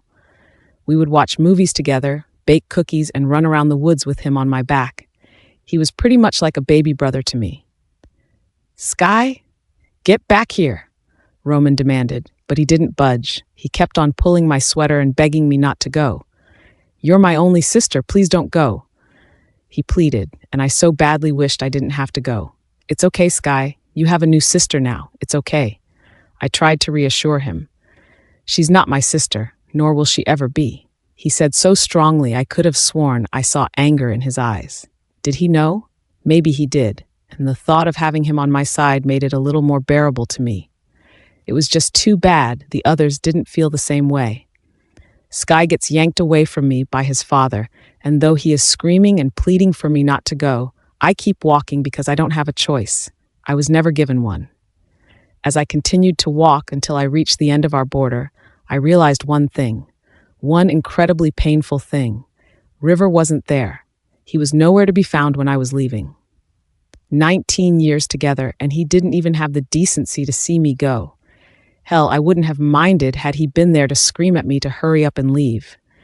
It would make more sense for him to be mad at me for hurting his Luna and personally kicking me out, but that? Not even bothering to show up? It's like he banished me and decided to wash his hands from it, from what he had done, pretend like it didn't happen, and move on with his life. Asshole. Fucking asshole. I took a deep and lungful breath before linking him, using the last bit of connection I had with him and his pack that would fade away any minute from now. Fuck you, River Colden. I'm never letting you nor your stupid Luna hurt me again. I don't know if he received it or not, but knowing that I got it out there definitely managed to lift some weight off my chest. After one last deep breath, Fuyu and I pushed on. I didn't know where to go at first. I couldn't stay with the other packs around the area because not only will it still be much too close to River and the White Howlers, but they will also likely not be so welcoming towards me. So that's how I ended up here. The airport. Various humans gathered in the area, hustling and bustling to go to wherever their ticket said their destination was. It's been a while since I've been around mostly humans, but it wasn't anything new to me. Earlier, I looked out of place with 2 large bags. This time I looked just like everyone else. Some even had more.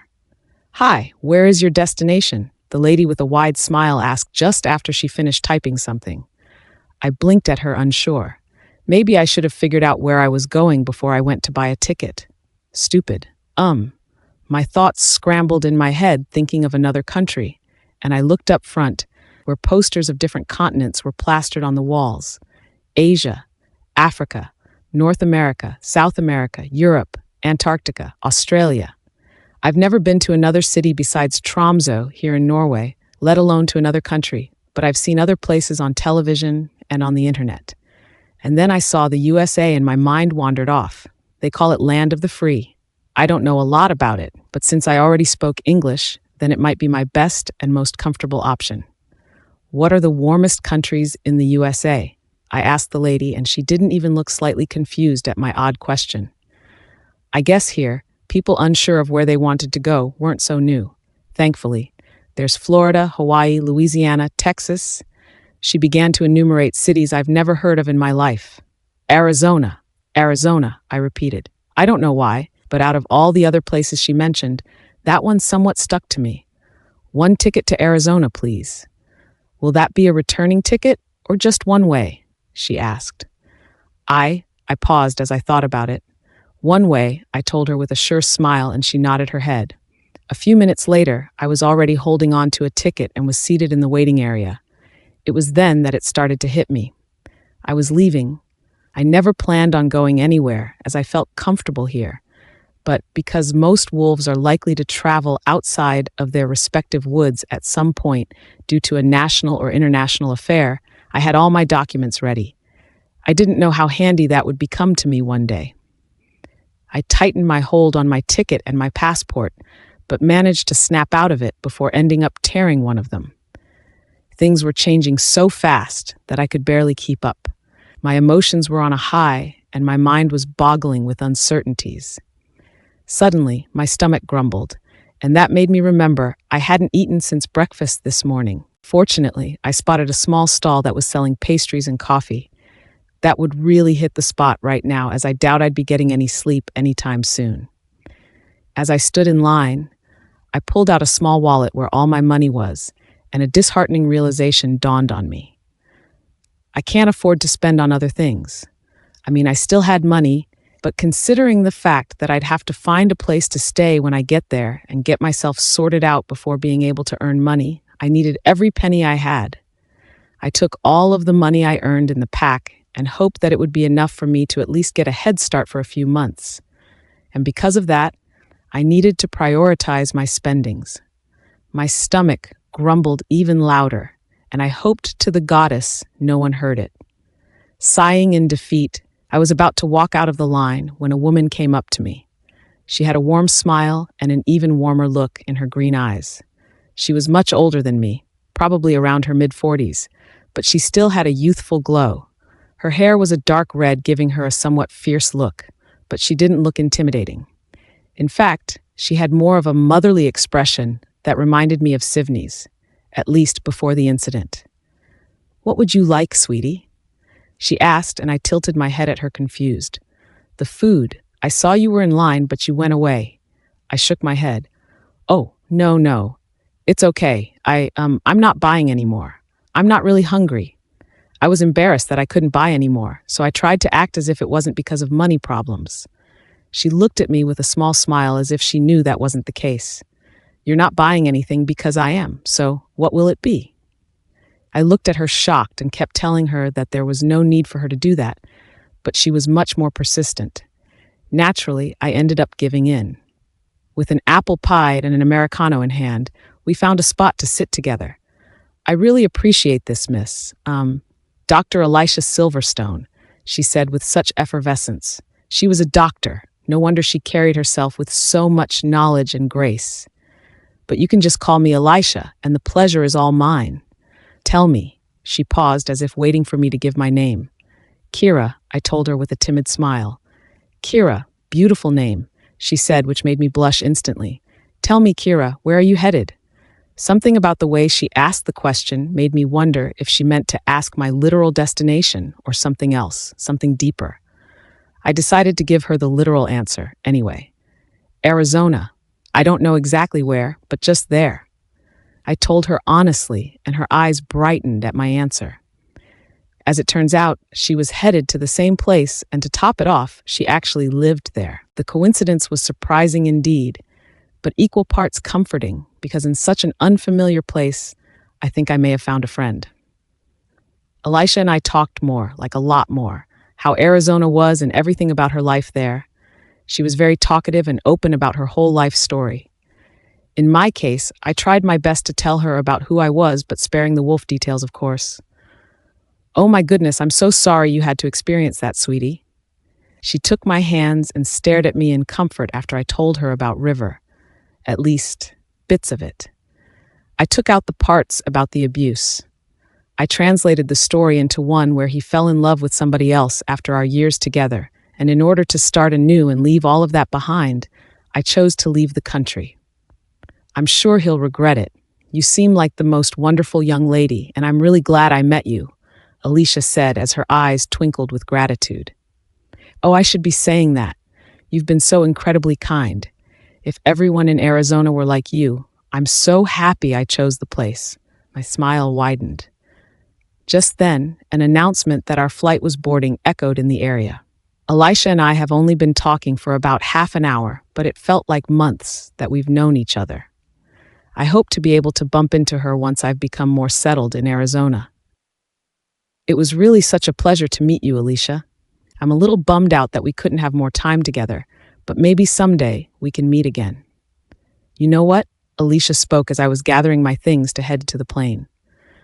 "I just had an idea. I don't usually do this, but I feel like you're my daughter.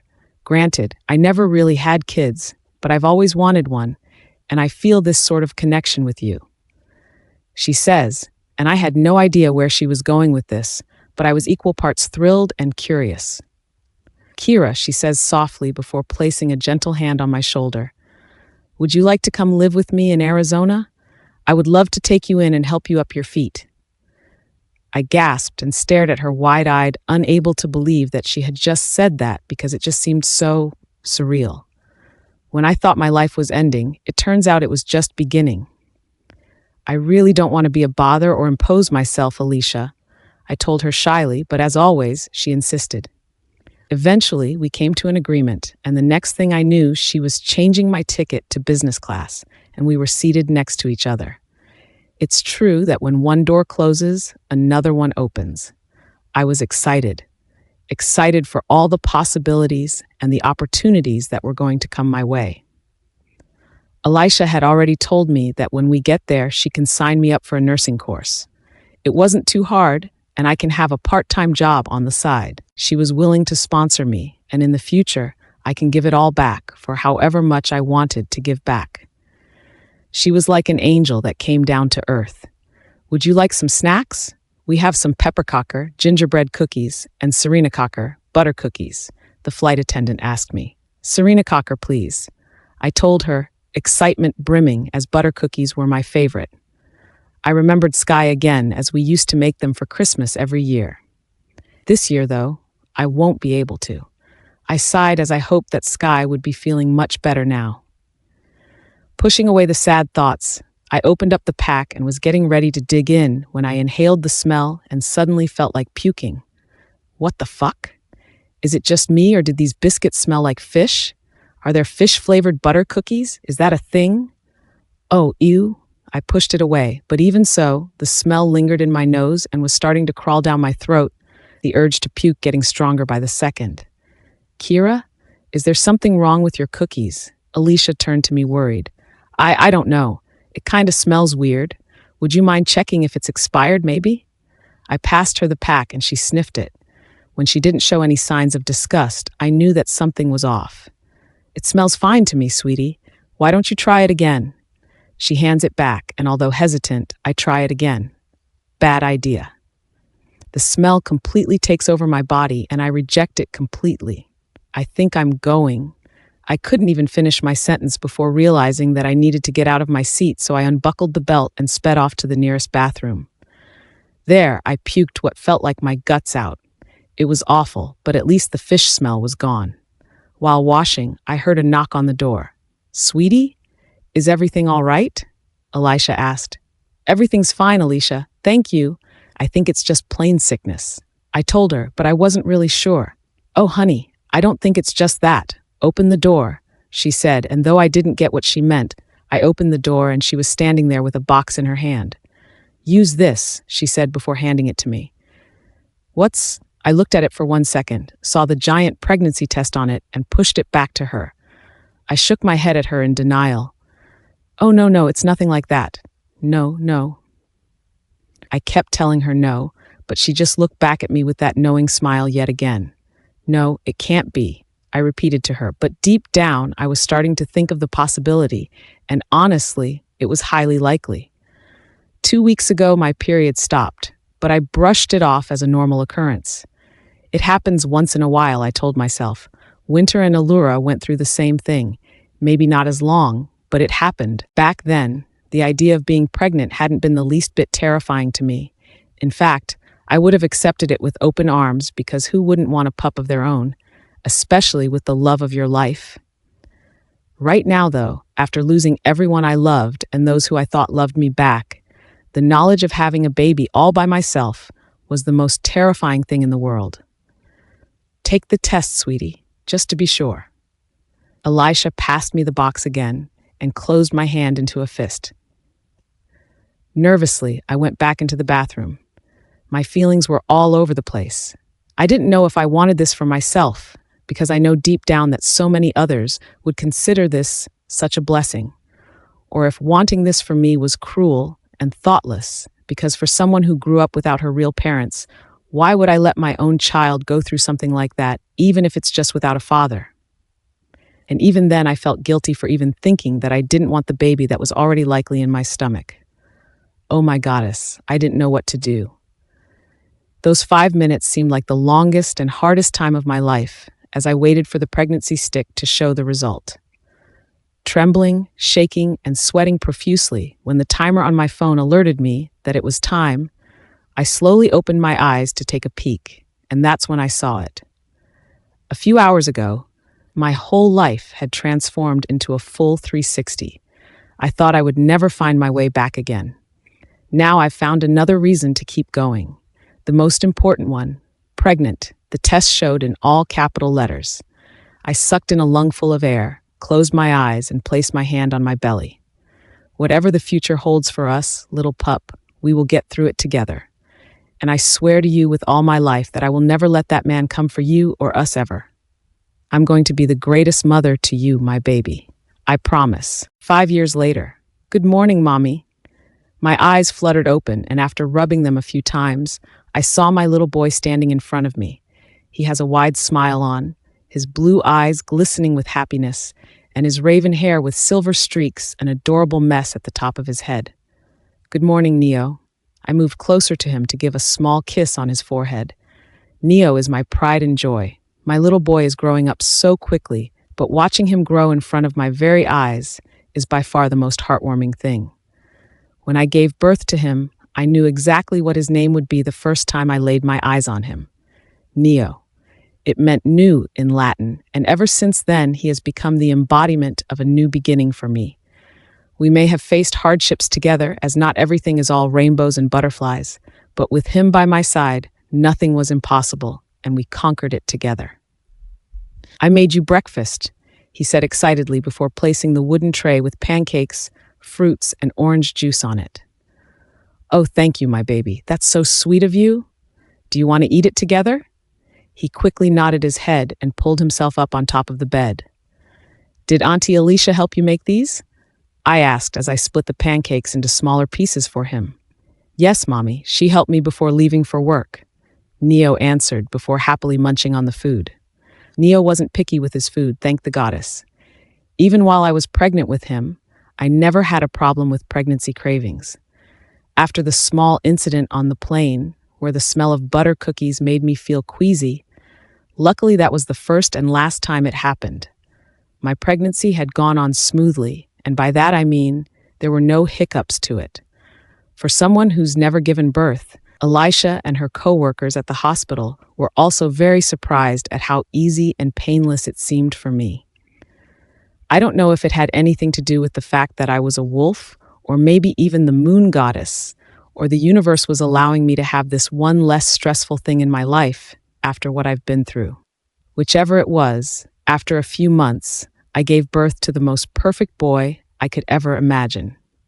From time to time, I would remember River with him, especially his eyes as they were the exact same color, but I don't let that get to me.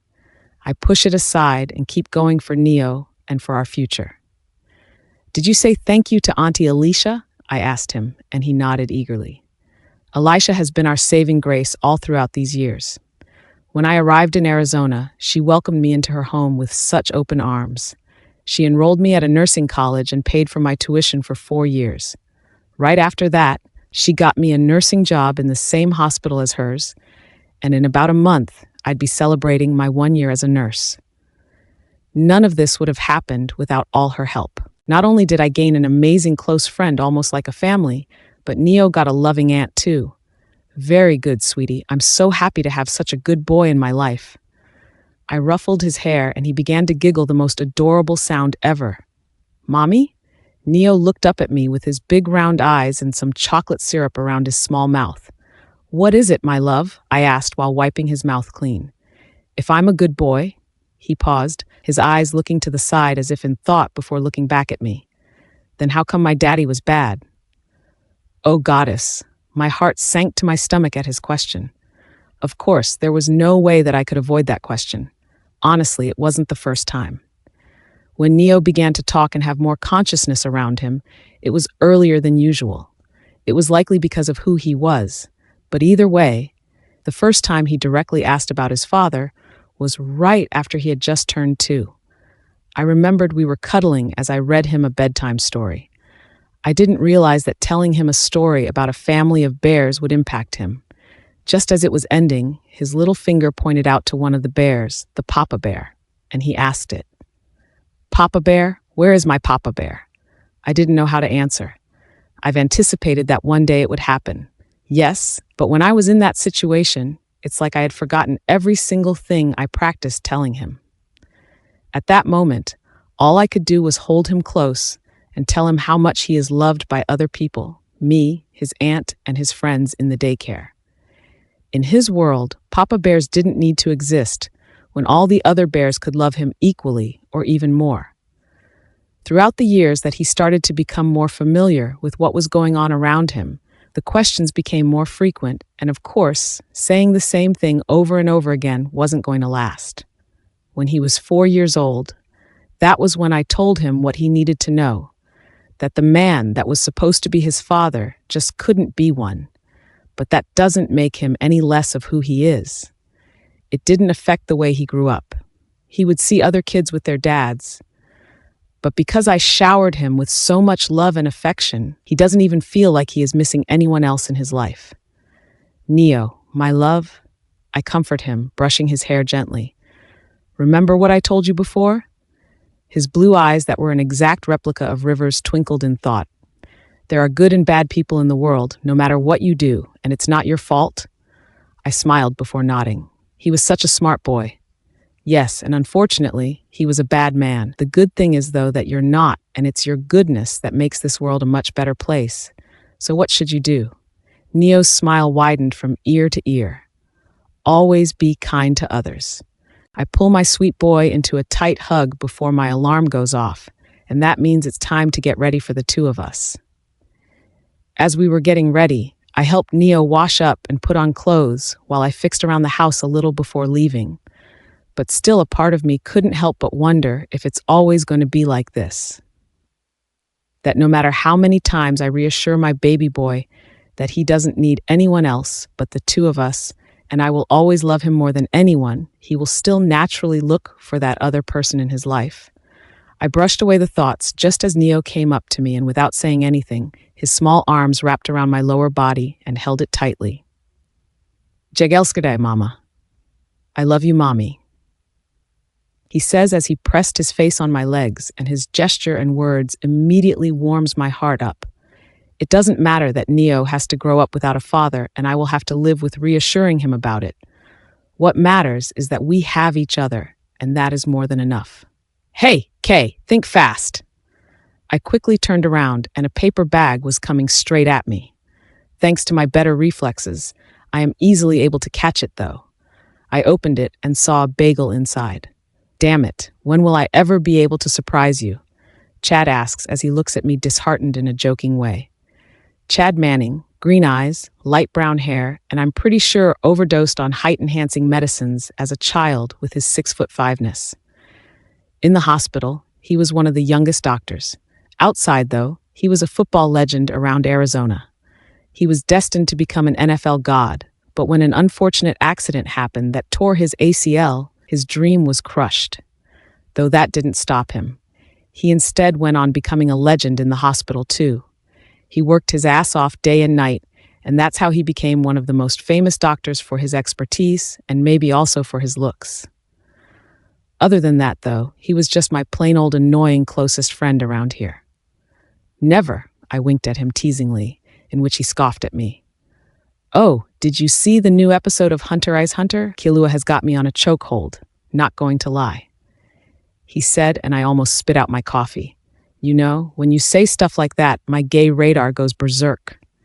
He looks at me with a feigned offense expression, putting his hand on his chest as a joke. I'm bisexual, Kay. Please tell your gay radar to get its facts straight. Then the two of us laughed all the way to our first patient. It has always been like this with him. Everything just felt so carefree. Sometimes when I'm with him, I remember Zane. He was the only one that I was able to talk to when it came to Japanese culture because he was obsessed with anime and manga. I miss him from time to time and hope that he's doing well, wherever he is. Mr. Johnson has been waiting for you, Your Highness, Chad joked before doing a curtsy. I punched him lightly on his shoulder, but because of his muscular physique, my hand just pretty much recoiled. Mr. Johnson was one of the hospital's long-term patients. He's a little bit on the cranky side, so many nurses would have a hard time handling him, but the first time I got assigned to him, it was like a miracle. At least that's what they all said. Hi, Mr. Johnson. I walked into his room and he was turned around, facing the glass window where the sun was high up by the mountains. Sedona Hospital was the biggest one around the city, but the thing is, Sedona wasn't some fast-paced and bustling type of city that was overwhelming. Sedona was more on the nature side, a desert town surrounded by red rock buttes, steep canyon walls, and pine forests. I feel at peace around here wherever I go. Except when the hospital gets crazy with patients, though that rarely happens. Like I said, it was a quiet place. Mr. Johnson didn't talk a lot, but what he lacked with words, he made up with the expressions on his face. When I walked up to him, He was already smiling widely at me. Thank the goddess he woke up on the right side of bed this morning. It almost always means my shift today won't be as tedious. Fortunately, it was just as I hoped. Besides some minor challenges that were easily fixed when communicated properly, the day went on like usual, normal and unproblematic. God, I love living in Arizona. Life couldn't be any more quiet, Chad said as he stretched his arms and legs on the couch at the employees' resting space, which were not lacking amenities for those that wanted to rest after a tiring day's work. In this case, a not-so-tiring but still deserving of a rest day. Want to watch the new episode or read some chapters? I brought some manga, he said while wiggling his brows. I shake my head, chuckling. I'm good for now, but thank you, I told him before going back to scrolling through my phone. A few seconds later, I felt his presence hovering behind me. I turned to him with a raised brow. Ever heard of personal space manning? When you're as good-looking as me, you won't even want any type of space from me. He responded in a heartbeat, and something tells me he said that more than once because it was way too smooth and way too natural. I couldn't help but let out an amused chuckle before pushing his face away from my phone screen. You're barking up the wrong tree here, or better yet, the wrong target market. And that's exactly why you're my closest friend here, he proudly said before laying back down on the couch and flipping through his manga. I let out a louder chuckle. Okay, so technically, it wasn't just because of our common Japanese interests that got us closer together. It was also the fact that I was one of the very few people in this hospital that does not and will not ever have the need to become anything more than friends with him. I could attest to his struggle, because during my first week here, I still vividly remember him being cornered by a few interns, so they would go out with him. It was an extremely awkward situation, and luckily, the interns didn't last long, but that was just the tip of the iceberg for Chad. A lot of the other people who get into Sedona Hospital sometimes have an ulterior motive, and that was to date him. To make the long story short, it never worked. And when Chad realized I couldn't care less about doing anything remotely close to him if it wasn't part of my job, we started to get closer. Until now, a lot of the nurses and some doctors envy me because of our friendship, that they think was more than one. But I've learned not to mind them just as I used to do back then, with River and I's relationship. The difference this time is that Chad was nowhere near as much of an asshole as River was, and probably still is. Oh, and I'm sure Neo will love a trip to the amusement park for his birthday more than that humongous Lego puzzle you were looking at. As much as he loves wolves, don't you think building another one for his 5th birthday is a bit of an overkill? I turned to Chad and he was giving me yeah, I saw what you were looking at on your phone, and I know you know what I said is right, look. Like I said, the guy was my closest and most annoying friend around here. Annoying because he was definitely right. Neo has never been to the amusement park because 1, there were none in our city, and 2, I just couldn't find a big enough reason to go through the trouble of finding a way to get there and all the other logistics related to it. Sure, a big reason would be to see Neo excited, but at the same time, he's never been the type of kid to demand for something. He was always grateful, and that's exactly how the tradition of giving him a wolf puzzle started.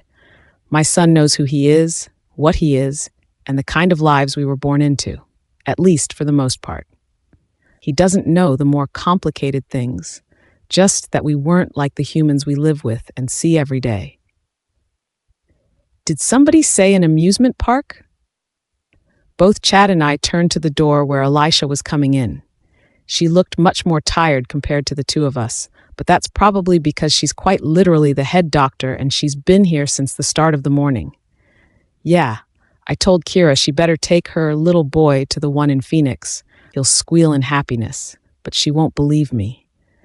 You should convince her, Dr. Silver, Chad said as he casually threw me under the bus. It's not that I don't want to. It's just that I'll have to take a weekend leave and arrange accommodations and rent a car and all of that.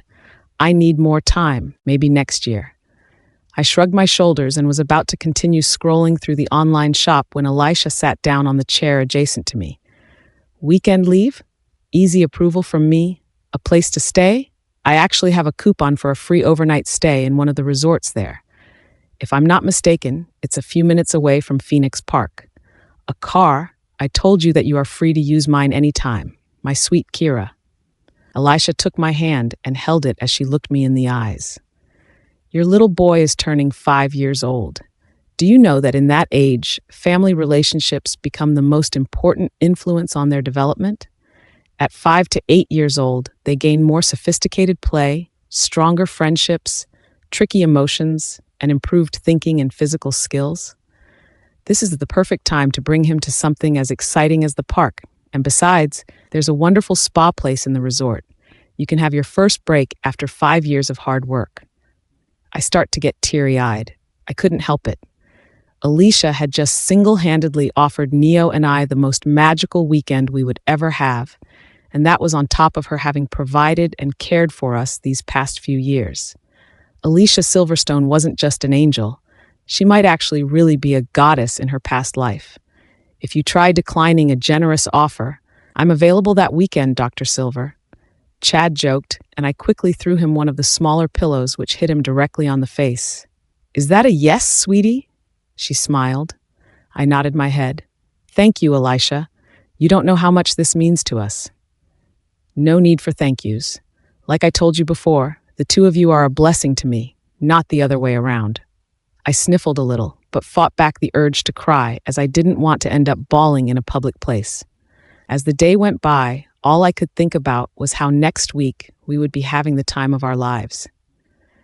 From feeling like a nobody who was banished and treated like an outcast from whom I believed were my family, to building a wonderful life with an even more wonderful family in such a beautiful place, I've definitely come a long way. I once asked Fuyu and I if we regretted saying yes to River that night, and neither of us really knew the answer. Now, I can proudly say that I do know, and the answer is no, we don't regret it. No matter how much pain and heartbreak he caused, in the end, he gave me Neo, and because of him banishing us, I ended up here and met all these kind and loving people. I definitely wouldn't have it any other way. He may have destroyed my life years ago, but now I'm living the best of it. River Colden. You've got to be fucking kidding me. I growled in anger before my fist met one of the trees, easily creating a hole in the middle. That's the 5th outsider that managed to cross our border this month. If it wasn't for Aspen, they would have gotten through our stock. How the hell do they keep getting past you and your comrades? My anger is getting the better of me, and as much as I try to breathe in and out, it's not working. Nothing's worked for the past few years, especially when we kept getting bombarded in our own home. We're sorry, Alpha. It's just that. One of the warriors has suddenly gone quiet, biting his lip as if he's stopping himself from saying something which pisses me off even more. I don't have all day, Bjorn. What is it? I shout out to him and he flinches, slightly making me feel bad. I wasn't always like this. I was an alpha that treated his pack like my own family, someone I would never belittle. But things are different now, so much more different after what happened. After she was gone, Keira used to be our best night patrol. The warriors looked up to her and trained with her. When she was banished, nobody could mimic her incognito skills. Until now, we still struggle to stay hidden at night because she used to give us instructions, but even Aspen can't figure it out. Bjorn finally gives in and confesses what's been boggling his mind, but he looks visibly uncomfortable. He thinks I'll rip him into pieces right now for daring to say her name out loud in front of me. Technically, it's what is supposed to happen after one is banished from the pack. But if I was to torture or hurt each one who's talked about her these past few years, then nobody would be left. I guess, not even me. I let out a frustrated sigh, and Bjorn and the others in front of me trembled out of fear. They thought I was going to do something terrible to them, but I just let them go back to their designated areas. They might as well train and do their goddamn jobs properly. Fuck, I growled angrily into the open woods. These past 5 years have been tough. I thought it would get better, but it's as if the more I think about it, the worse it gets. First, it was Sky, my little brother. When she left, he had turned into a recluse. It was a whole damn year of him not leaving his room, all because of her leaving the White Castle. I had no idea that it would impact him that way. But ever since then, even when he stepped out of his room and went back to being his old self, he never really did become his real old self again. He didn't hate me, but I felt him harbor a sort of contempt for what I did. On the other hand, Ivy, he definitely hated her. At 18 years old, he could still act like a child with a grudge around a 24-year-old woman. Then it was the pack protection. It took me years to build our reputation amongst the other packs, and yet in under 2 years, that all somehow dissipated. For some fucking abhorrent reason, Aspen couldn't manage his warriors the way Keira used to do with the Night Wolves. It was so fucking frustrating, and little by little, this caused a decline in our image. Eventually, it began to affect our deals and friendly alliances. I knew that if I didn't fix it soon, we would become so weak I won't have a way to protect us. On top of all of that, my mate, my Luna, as harsh as it sounds, if I could describe her with one word, it would be useless. I mean, yeah, the sex is great as hell. I'm a man, I have my needs, and she could definitely fulfill them. But other than that, she wasn't useful with anything. She was a child stuck in a woman's body. She acted like one amongst the other White Howlers, which inevitably angered them, as she treated others like they were her slaves. She abused her role as Luna without actually being a real Luna, because a real one would know how to help. She was supposed to be beside me, making the pack better, stronger. But no, all she did was lavish around the White Castle. But truly, what was the icing on the cake? A horrible fucking tasting cake? My mate couldn't even give me an heir. 5 fucking years and without a single pregnancy to show for. Fuck my life, I groaned angrily as I was walking back to our room. Suddenly, I heard squeals of girls, and this made me pause for the sole reason that the sound was new to me in the sense that the girls were not White Howlers. I knew instantly when I caught the scent of Ivy that it was likely her friends from her old pack. She brought them here again to use up our resources. Fucking hell. As pissed off as I was, there wasn't much I could do. Every time I tried to talk to Ivy, she would switch on her pouty look, and her face almost looks like she's about to cry that I falter. The fucking mate bond wouldn't let me get mad at her even if I wanted to. The sorry blowjob was a bonus too, though. Just as I was about to walk away and continue my route to my room to wash up, someone spoke up and caught my attention immediately. Wasn't your alpha in love with someone else before? An intrigued smirk formed on my lips. Women and their gossip. Oh, honey, that's old news. That bitch is far and gone from him. I hear Ivy talk ill about Keira, and a part of me feels somewhat uncomfortable. How are you so sure? You know what they say, the first love never dies. The group of girls giggle, and knowing Ivy, she is likely pissed as hell for not believing her. As much as Ivy annoyed me sometimes, she was still my mate, and I did value her. We've been together for 5 years with a terrible amount of ups and downs, but our connection was forged by the moon goddess, and I would rather not let her be belittled by her old friends. I was getting ready to walk into the room unannounced and defend my Luna, but she spoke up before I could. Because she might as well be pretty much dead. She's banished from the pack, stupid. I made sure of it. I just needed to lie to River that she hurt me and cry a few fake tears, and everyone believed me instantly. Can you imagine? They believed the woman who's only been there for a week instead of the one that's been with them for years. It was honestly such a powerful move and the most confidence-boosting thing I've ever done. I could hear Ivy's proud and boastful laughter ringing in my ears, but as well as the words that she had just said. Lie to River. Cry a few fake tears. They believed the woman who's only been there for a week instead of the one that's been with them for years. What the fuck have I done? River Colden. I couldn't explain exactly what I was feeling at that exact moment. There were so many things running around in my head, and my emotions were at an all-time high. Not only did I kick out a pack member because of a lie, but my own mate dared to lie to me. The fucking audacity and the nerve of her to do such a thing. Who knows what she has lied to me about since then and is still lying about to me now? Fuck. I'm so fucking angry that I don't care that she has guests over. I don't care if they come back to their pack and spread news that the alpha of White Howlers have gotten mad and kicked them out. Right now, all I really wanted was the truth, and nothing but it. I stomped towards the room. The closer I got, the louder all their fake and pathetic giggles became too. I'm furious. I'm enraged. With all the problems in the pack almost somewhat relating to Keira's leave, I now find out that she really didn't have to be banished. The anger rising in me can rip a wolf into pieces. When I kicked open the door, the girls and Ivy turned to me in shock and immediate fear. I know that they can sense what I'm feeling right now, and it's not fucking pretty, that's for sure. River, baby.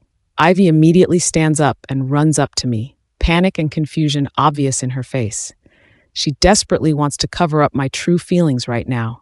She doesn't want her image with her pack to be damaged, but what right does she have to do that? Because of her lies, she ruined the White Howlers' reputation years ago. Don't call me baby. What the hell did you do, Ivy? I confronted her without bothering to minimize the volume of my voice, thus letting everyone in the room hear us. They gasp in shock, and their eyes are staring at us widened, ready to gain the newest gossip. Pissed at their presence, I turn to them and growl. What the hell are you all still doing here? Get out of my castle.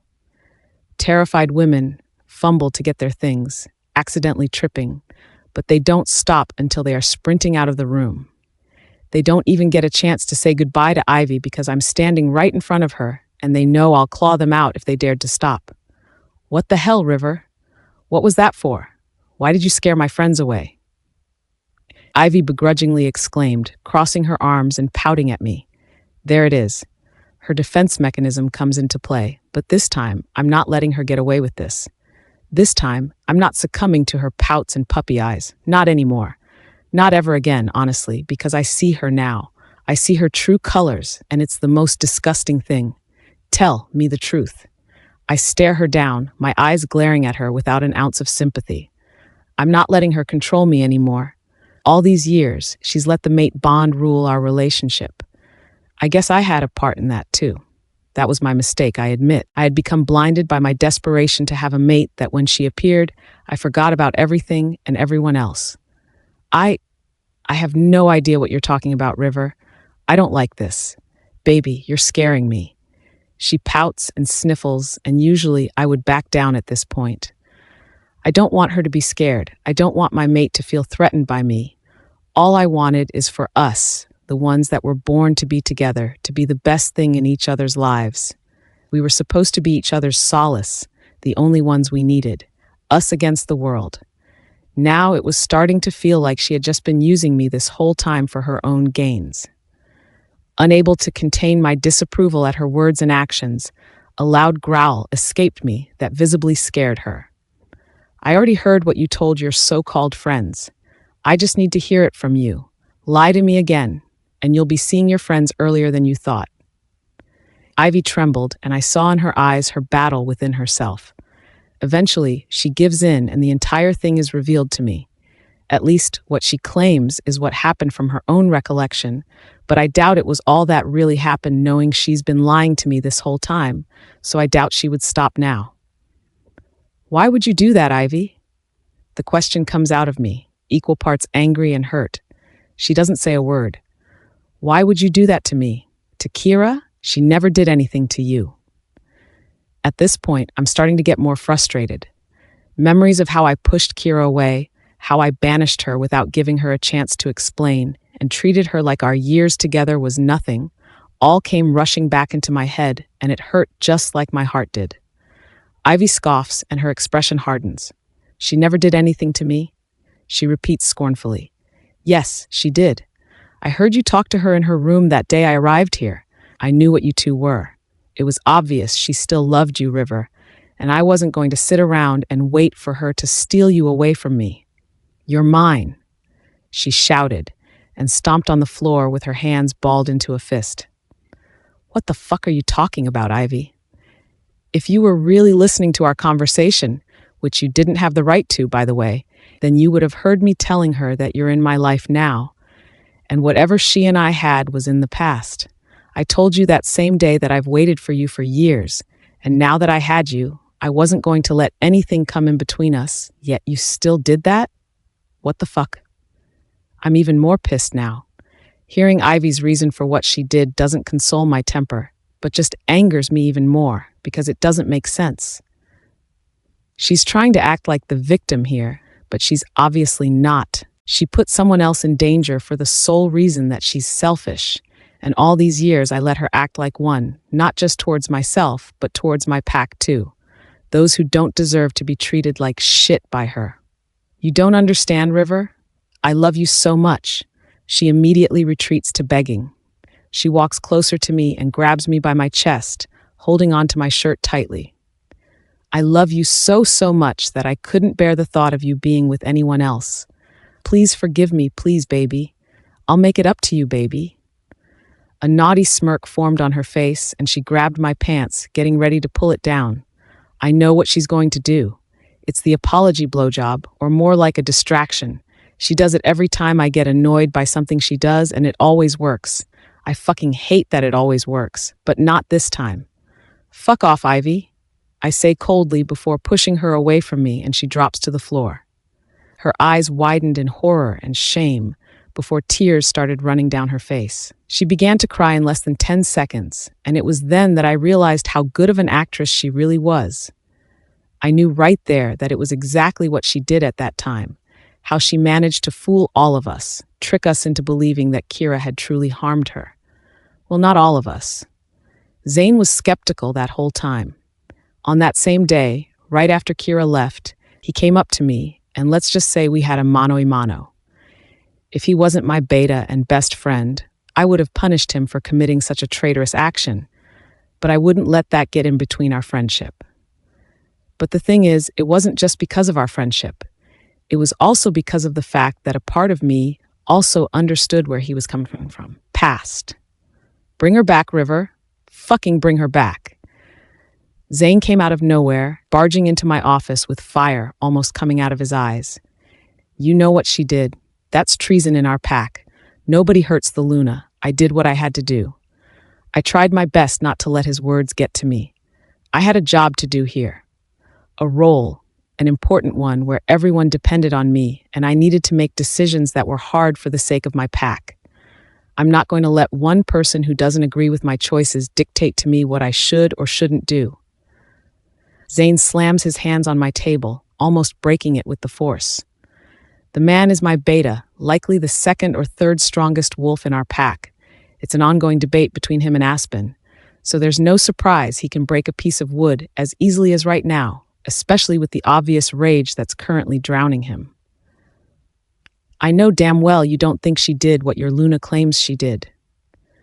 I swear to the moon goddess, River Colden, why the fuck are you doing this to Keira? She loved you with her whole life. I can see the struggle in Zane to keep himself together. He wants to punch me, kick me even, but he's controlling himself. To be frank, his words are true, but I can't find myself to admit to it, so I push the truth aside and stand my ground. Like I said, I did what I had to do. Now get the hell out. I have a lot of work to do. I stand up so he knows that I'm no longer playing his game. His breathing becomes heavier and his teeth are gritted. His resolve not to hurt me is dwindling away by the second. I said, get the hell out of here, Za.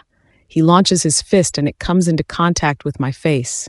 The force is minimal, but it's there. He lessened the strength he usually uses to punch me, but I don't fucking care. Coming in here and pissing me off was his first mistake.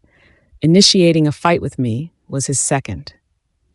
You shouldn't have done that, I told him as I cracked the bones in my neck. And you shouldn't have let your mate fool you. That punch is just your wake-up call. He's hard-headed as fuck, but I'm not letting his action go. I don't need any fucking wake-up call. A second later, I landed a punch on his face that he tried to evade, but he couldn't, as I was obviously much faster. He falls down to the floor, but grabs my shirt, so he pulls me down with him. At this point, we're trying to land a punch at each other continuously. Not a second goes by in between our hits as I'm on top of him. Stop provoking me. First punch. It hits his lips and it gets busted immediately. You fucking deserve it for being a stupid asshole. Second punch. He hits me on my stomach and I mask the pain. Shut the fuck up. You don't know what the hell you're saying. Third punch. That one is going to leave him a black eye. No, fuck you, he growled before pushing me with so much force, and the surprise made me tumble to the side. Zane dusts himself off and wipes the blood off of his lip. He doesn't say anything else as he's walking towards the door. Only when he's right in front of the door, his hand on the knob, does he speak up again. He lets out a deep and shuddery breath. You're going to regret this, River.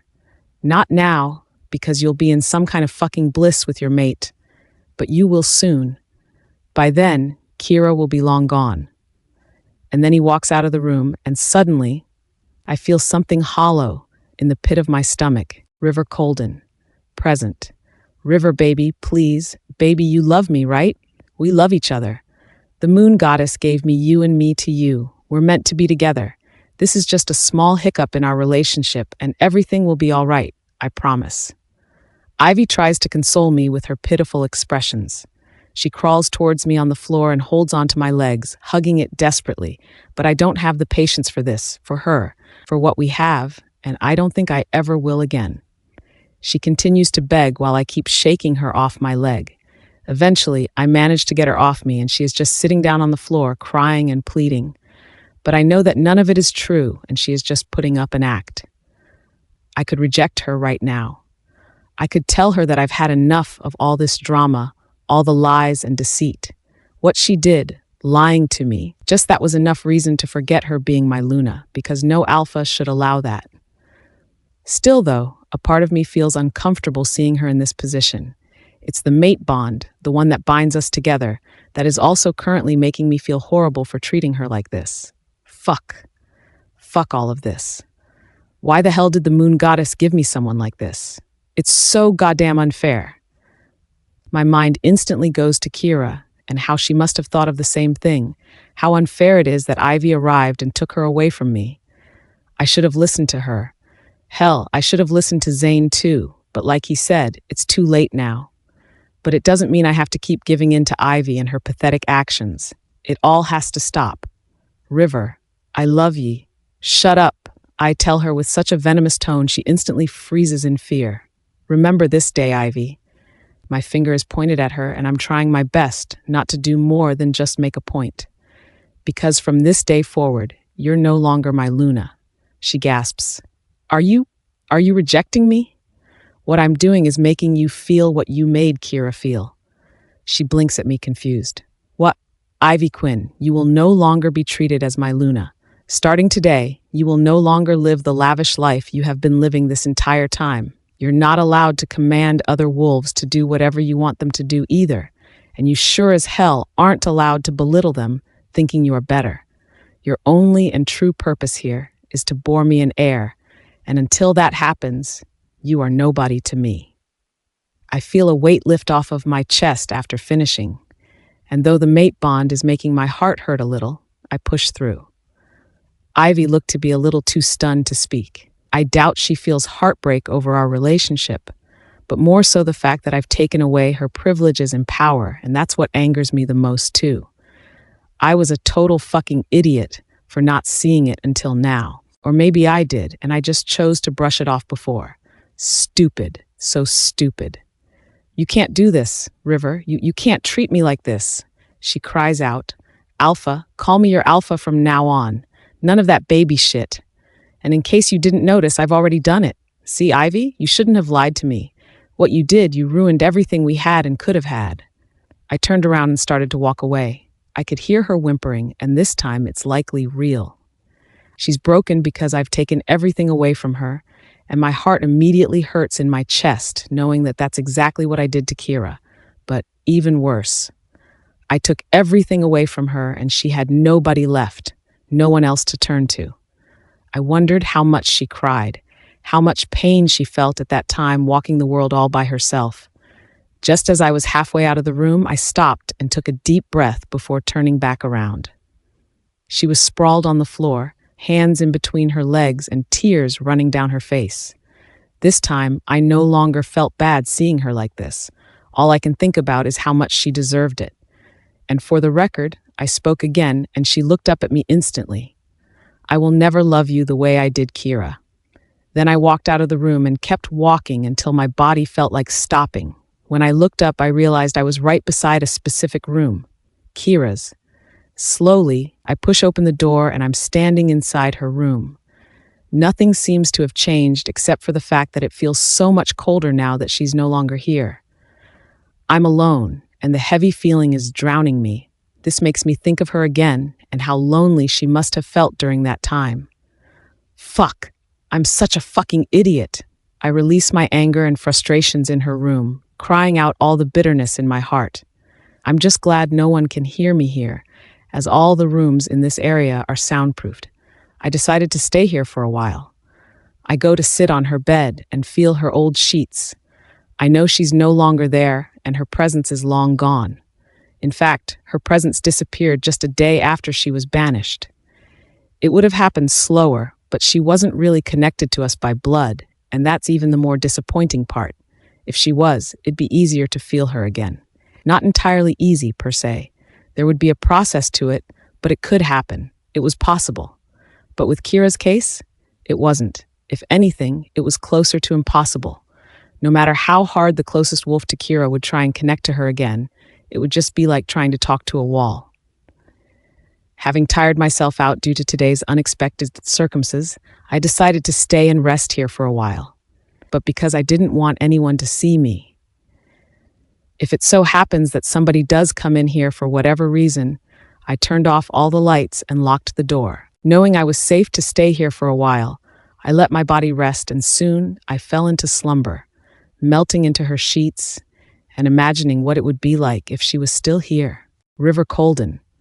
I hear the sound of the doorknob being moved around and keys hitting each other.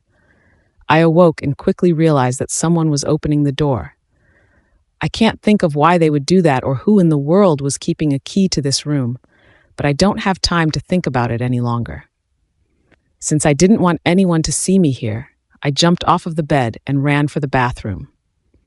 Luckily, the person only manages to enter as soon as I am inside and hidden well enough.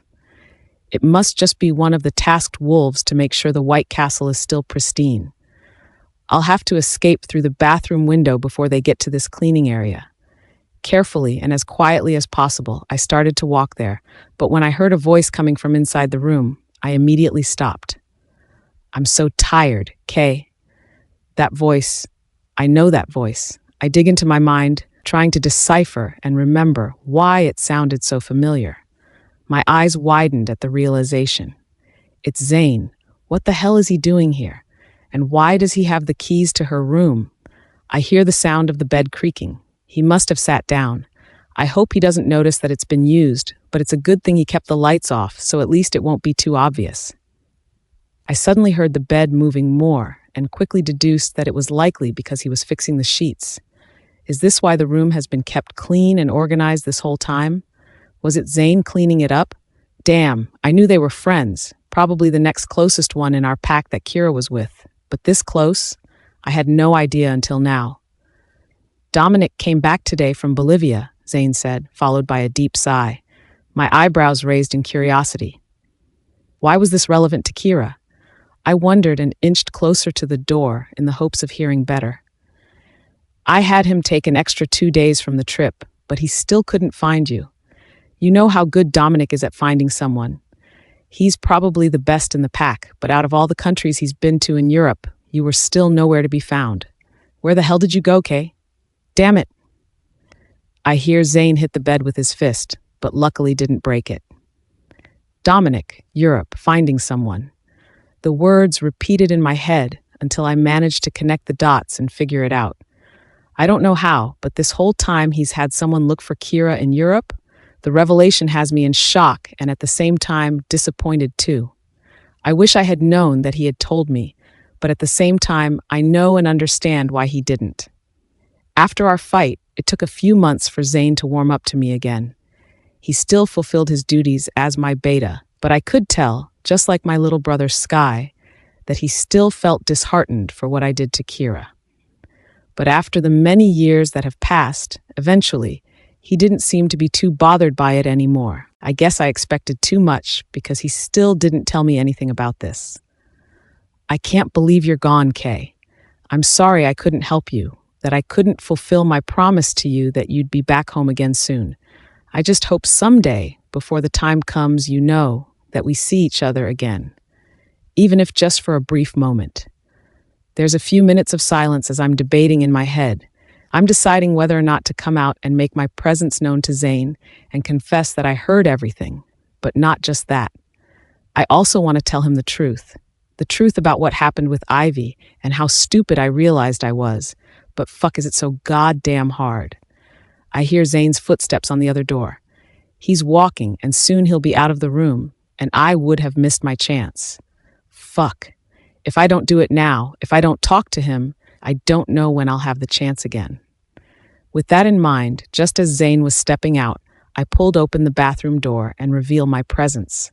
I thought he'd be shocked, even if just a little, but I don't sense him even remotely concerned with someone suddenly showing up in front of him in the dark. "Well, that took you long enough to come out," he said, unbothered. "What? How did you know I was here this whole time?" I asked, baffled. He flips on the light and he was looking at me with a half smirk. "I'm your beta for a reason." I look at him intrigued, "And the scent you left on her sheets is still fresh," he added, and we chuckled a little. "So what the hell are you doing here?" "I should be asking you that, though," I tell him, but he glares at me. "Stop with the half-ass remarks, just spill it out, Alpha." He says Alpha in a mocking way, but I let it go. "Fine. Damn it. Okay, I admit I was an idiot." "He's a big one." He cuts me off, and I give him back a death glare, and he raises his hands up in defeat. "Honestly, I found out the truth. I overheard Ivy tell her friends that she lied about the whole thing with Keira. I'm so fucking distraught about it, pissed as hell too." I tell Zane, and he doesn't seem the least bit surprised about the discovery. He shrugs his shoulders. "I told you, man. Fucking hell right. He did tell me, and I discarded it every single time." Yeah, I know. So what now?" He looks at me with a raised brow. "What about now?" I let out a deep sigh as I started walking close to him. "I heard you earlier. Bolivia, Dominic. Where is he going next to try and find her?" Zane looks at me with a tilted head. "Well, there's no new mission outside of the country yet, so I can't say. Plus, before you found out, I had to organize this extremely secretively, so resources were hard to come by." I began to think about it. These 5 years, they had only been able to cover most of Europe. Zane was right. Doing this with just one guy would be hard and would take an even longer time. We had to expand our options, our horizons. "I admit that I'm a fucking idiot," I tell him before placing my hand on his shoulder. "But I'm not going to be one again this time." He blinks at me, unsure. "We're using more resources to find her. We'll reach more countries, more continents. Maybe by the end of this year, we'll be closer to her." I tell him, and he looks genuinely shocked but pleased. "Are you sure?" He confirms. "Yes, Zane. This is the Alpha's orders," I told him, and we gave each other a knowing nod. "We'll find you, Keira. One way or another, you're coming back to me." Neo is ecstatic. He's jumping up and down the bed and running around in his room in a way I've never before seen. Because although he is a young little boy with so much energy, he is more calm and controlled most of the time. And I am aware that those are very surprising words to describe a 4-year-old. That all disappeared, though, the second I told him about his big birthday surprise. "I can't believe it. The amusement park? Mommy, this is going to be the best birthday ever." He squeals in happiness for maybe the 10th time this morning. "I'm really happy you like it, baby. But you should thank Auntie Elisha, too. It's because of her we can go." I tell him before pulling him down from the bed to brush his hair. He needs to get ready for school, and luckily I have the later shift today so I can drop him off personally. Most times he would have to ride the kindergarten school bus, but sometimes either Elisha and I have the time to bring him. Neo sits down on my lap, but I can still feel his excitement brimming. "I will," he exclaims with enthusiasm and sways his head to the sound of him humming an upbeat tune. "Mommy?" he says after a few seconds of silence as I just brushed his hair. I run my hands gently through his locks, the mix of raven and silver colliding perfectly. When he was born, he only had River's eyes. The moment he opened them and he looked at me, I still remember my heart breaking and leaping at the sight of it. Throughout the months of being pregnant with Neo, I was able to push aside the thoughts of River.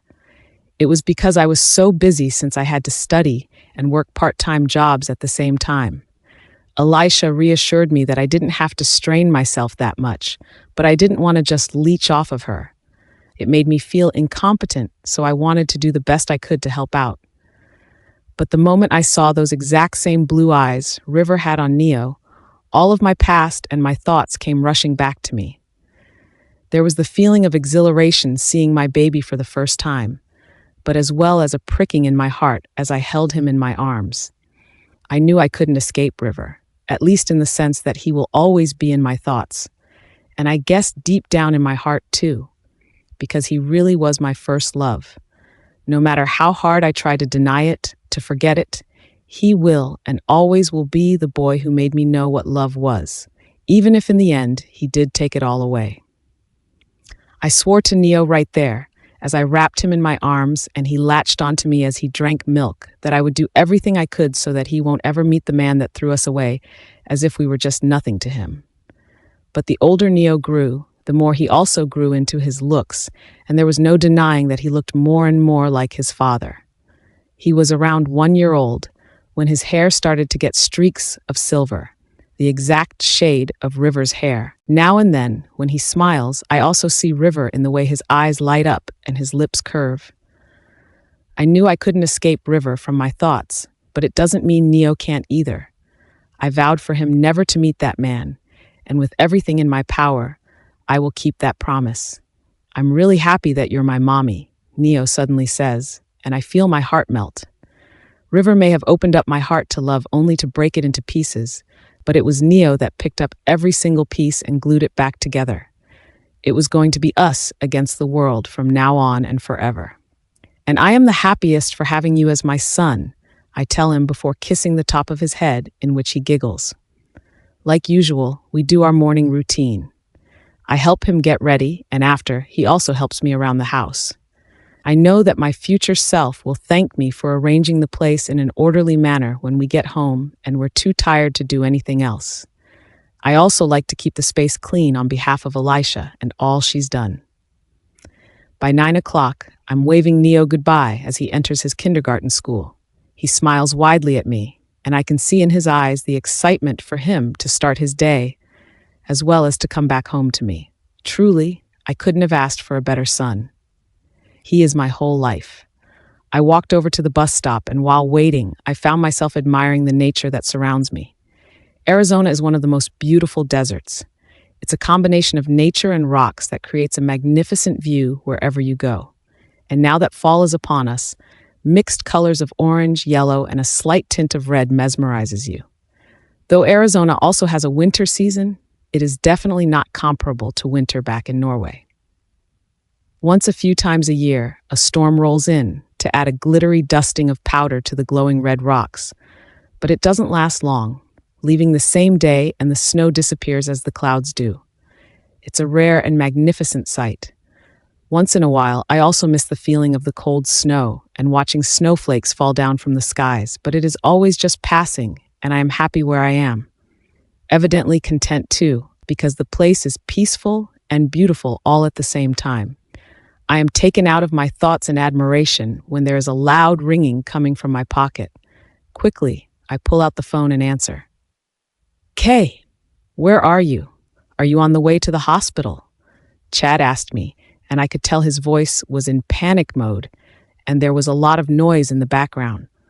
What in the world was going on? I'm just waiting for the bus, and I'm going there straight. What's wrong? Did something happen? I tell him, and I'm stretching my neck and tiptoeing as if that would help me see any buses incoming. It's bad, Kay. It's really bad. You need to get here fast and don't take Highway 5. Take the other side.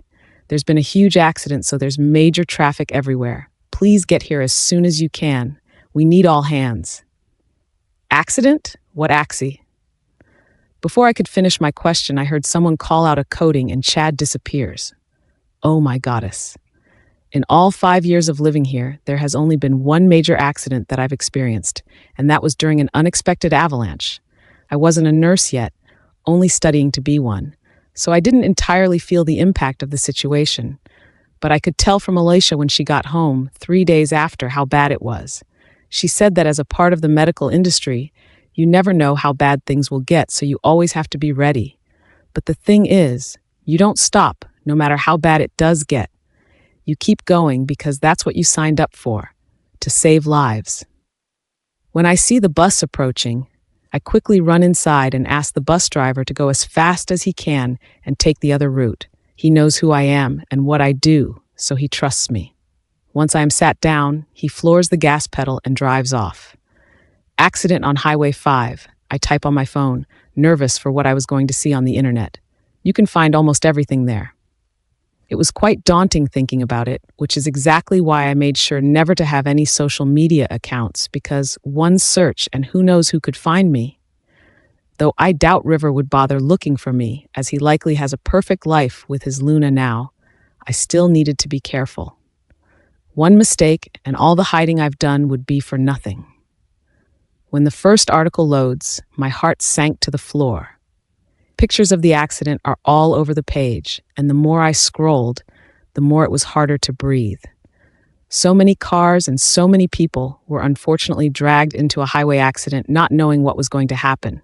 Most of these people were probably just on the way to work, or worse, school for their little kids. I take deep breaths and tap my knee while counting to 10. I did this sometimes when it was hard to calm myself down. It's okay, Kay. It's okay, everything's going to be fine. Remember what Elisha said? I took another deep breath. No matter what, we've done our best. We can't save everyone sometimes, but what matters is that we do what we can. Sometimes there are just people that are meant to say goodbye. I place my hand on my chest and close my eyes while still counting. Before I knew it, we were already nearing the hospital. I thanked the driver and quickly hopped out of the bus and started running to the hospital. There were so many people at the front that I could barely even decipher who they were. Some looked like relatives or friends of patients as they were crying and looking worried, while others were likely journalists or reporters, huge cameras and mics in their hands. It was absolute chaos, and if one didn't have control, they would get lost in it. Fortunately, I pushed myself to keep going. If the outside was chaotic, the inside was even worse. Nurses, doctors, and all hospital staff were screaming, and patients and likely their loved members were crying. You could barely hear your own thoughts, nor can you get past them without hitting each other. After timing in and letting the lobby know I was there in case they needed another nurse backup, I ran as fast as I could to the staircase because there was no way I'd be able to use the elevator at this point. Usually, nobody would be using the stairs, save for a few patients that were made by their doctors to take up more physical activities, but this time it was almost as filled as it was outside. I tried my best to squeeze myself in so I could get to my floor. Oh my God, thank you for arriving here as fast as you can. Chat appears from a crowd of what seemed like crying parents, and I get a quick glimpse of a little girl in a stretcher badly injured. Fuck. I couldn't imagine seeing my baby boy in that same situation, and I was thanking myself for being able to bring him to his school safely earlier today. Let me just change and I'll help out immediately. You're doing amazing, doctor. I cheer him on, and with just one smile and a pat on the shoulder, it looks like it helped give him an extra boost. And for my entire shift, that was exactly what I did. Besides helping out with taking blood of patients, bringing them to their respective testing areas, or just overall guiding the people around the hospital, I helped boost the morale of everyone. Whether it was bringing them a cup of water, coffee, or tea, I was there. I gave them snacks around the entire hospital too, or helped clean up rooms so other patients could move in immediately. During one of the very rare 5-minute breaks we had, I quickly called Neo's kindergarten and talked to one of the teachers. Hey, Sally, can I ask you a big favor? Can you bring Neo home today and stay with him for the meantime? Oh, Keira. Of course, sweetie. I heard what happened on the highway. Thank you for all that you are doing, she said heartily. Thank you, Sally. May I talk to Neo for a quick second? I asked her, and a second later, Neo came up on the phone. Mommy, Miss Sally said you can't pick me up. Are you okay? I smiled a little to myself. My baby was already so worried. Everything's fine, love. Mommy just has to help other people here. You'll be a good boy with Sally, right? Go to bed early and I'll see you in the morning, okay? I clutched onto the phone, missing my little boy already, but I knew what I had to do, and I'm sure Neo wouldn't mind too. Yes, Mommy, I promise, I love you. I love you more, my little raven. He giggles, and that was the last thing I heard before I was called. My name echoed on the floor through the speakers around the area. Nurse Keira, please proceed to surgery room 3 for assistance now. I took one deep exhale to refresh my mind and emotions before stepping out of the break room and rushing to where I was needed. More grueling hours later with little breaks in between, the colors of the sunrise coming from the windows in the hospital and the smell of freshly brewed coffee in every floor overpowering the strong scent of medicine, the influx of patients have finally started to dwindle, and most of us were finally able to reset again. I can't feel my legs anymore, Chad said as he stretched his limbs on the couch. Coffee? I showed up with a fresh mug and his eyes lit up before taking it from my hand. You're a lifesaver, Kay. Seriously, I don't know how the doctors here would have survived without all your help. He smiles at me before pretty much chugging the coffee in seconds. You know, I wouldn't mind a shoulder massage too. They feel stiff as hell. He turns to me with a suspicious smile. I looked at him with a raised brow. Chad Manning, are you trying to flirt with me? He lets out a loud laugh. As if the possibility of anyone being able to flirt with you is lower than pigs starting to fly. Hey! I throw another pillow at him, in which he manages to surprisingly evade. I say surprisingly because after a 24-hour shift, he was more alert than usual. The caffeine was probably kicking in. Chad sticks out his tongue at me, as if we literally weren't working adults, that about half an hour ago was saving a man from cardiac arrest. As much as I wanted to deny his claims, though, he was pretty much right. I have never gone out with anyone during all these years. Besides the fact that I didn't see the point of it, I also didn't want to. After that heartbreak with my first love, why in the hell would I let myself possibly go through with that pain and betrayal again? Chad wouldn't understand either. It's not like I can tell him that I was a wolf and we all had a destined mate waiting for us. At least that's what I thought. 5 years later, and I still haven't found my mate. I am thoroughly convinced he either never really existed or was long gone before we could even cross paths with each other. Either way, I no longer bothered. I have Neo, and he is all I need. But for real though, my cousin from Atlanta is coming this weekend, and I may be the hotter Manning, but he's all right. He could pass second, plus he's a lawyer. Don't women like men in suits? He wiggled his eyebrows at me, and I pretended to gag at everything he just said. A lawyer and me? If a day comes that he finds out who I really am, I have a high feeling I would be losing that case before it could even reach court. I'm all right, but thank you so much for the generous offer, Dr. Manning. I teased, and he just rolled his eyes at me. Don't say I didn't help you out on your rotting love life, Kay, he says drawly, before placing cucumbers on his eyes. As I took a sip of my coffee, my thoughts wandered off again to the idea of me dating someone else. If it was for Neo, then I would even think twice about my decision of never dating again.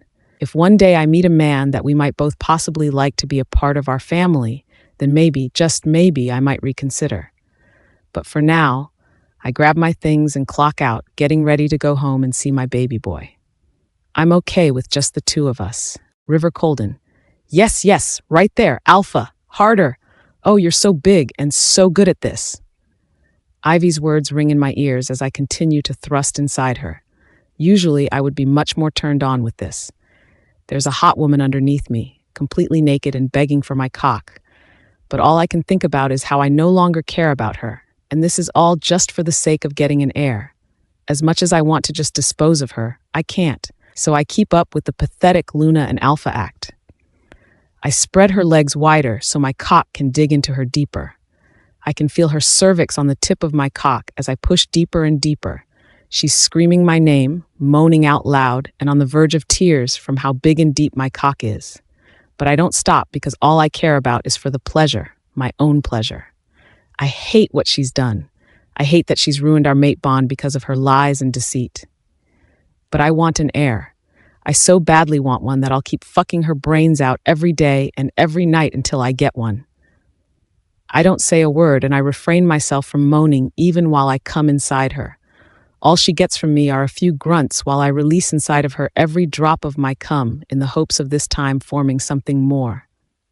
"That was so good, baby," she says seductively, tracing her finger around my chest as she stares into my eyes. Back then, when she used to look at me like that, I would easily falter. Something about the way she is so turned on by me reels me in easily, and I can't get enough of her. This time, though, I can't wait for the time when I don't have to deal with her anymore. I said, "Don't ever call me that again," I growled at her before pulling out instantly. The look on her face is filled with shame, and I would feel bad, but I've been exposed to her true colors, and it's made it easier for me to know immediately what else she is really feeling. If you look closer, I could tell it wasn't just my reaction towards her that made her feel shameful. She was ashamed because of her own ego. She was ashamed because I caught her and she can no longer feel me. She was selfish, completely living this world for her own gain and nobody else's. I still get mad at myself for not seeing it sooner. Once I'm off the bed, I start walking to the bathroom. "Alpha, when will you stop being mad at me? Please." I said I'm sorry so many times. "Please forgive me." Ivy pleaded, but I didn't turn around. "Alpha, please. Ice misses you and Gray so much. It's just not the same as before," she continued, even bringing in both our wolves into the conversation. She was right. It's never been the same. Though our sexual needs were taken care of, Gray still longed for the natural mate bond, but he knew we needed to stay away from her, that we weren't going to let ourselves be controlled by her lies any longer. I took a deep breath before opening the door to the bathroom and pushing it open. "You should have thought about that before you did what you did. You better be gone when I'm out of the bathroom," I told her before closing the door and leaving her behind. I step into the shower and let the water calm me down. After this, I have to go into training and talk to the younger warriors too, and then I need to discuss strategies with Aspen, though that wasn't even half of my day. It's always been like this, especially since my parents left the White Castle a few years back and they haven't gone home since. It's been all me and my alpha crew, but I didn't mind. I wanted to make my pack the greatest, and with that I needed to do a lot of work and make a lot of sacrifices. I heard the door of the bathroom creak open, and I was ready to attack any intruder entering my room without permission. But when I pushed the curtain open, it was just Ivy standing in front of me, still naked. "What do you want? I told you to get out already." I don't bother entertaining her, going back to my shower. She doesn't say anything, and I assumed that she's left, but the next thing I knew, there were warm hands on my back, traveling further down below until it reached my cock. "What the fuck are you doing, Ivy?" I told her unamused, but my body was feeling the opposite. As much as I disliked her, I was still a man with needs and an extremely higher libido. I couldn't control my urges. "I want to make you feel better, Alpha," she whispers in my ear as she continues to stroke my cock while the shower water gets us both wetter. I can feel her leaving trails of kisses on my back as she stands behind me, rubbing her belly on my ass, while the rhythm of her stroke gets faster and harder. I just came minutes ago, but I could feel myself coming again. I don't want to waste any bit of the cum, so I turn her around, pushing her upper body down so her pussy is to my view. I don't waste any second before thrusting inside her again. She screams, but I just keep going.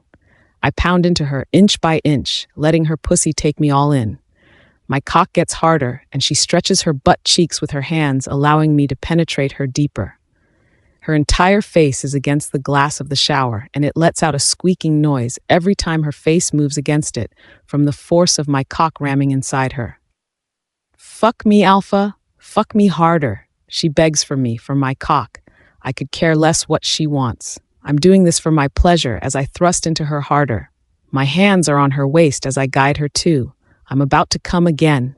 I thrust inside her. She screams loudly. Another thrust that hits her cervix. She cries out about how my cock is too big for her. I thrust one last time before I exploded inside her all over again. I let out grunts as I pushed my cock deeper again and again, making sure every drop counts. "Thank you, Alpha," she says while circling her hips, and this teases my cock. "Now can it be my turn? I want you to make me come, please." She turns around and opens her legs wide. Her pussy is beautiful, I can't deny that. It's the perfect tightness and the perfect size, as well as the perfect taste, at least from what I remember. I haven't eaten her out since the revelation, and I told myself I wouldn't.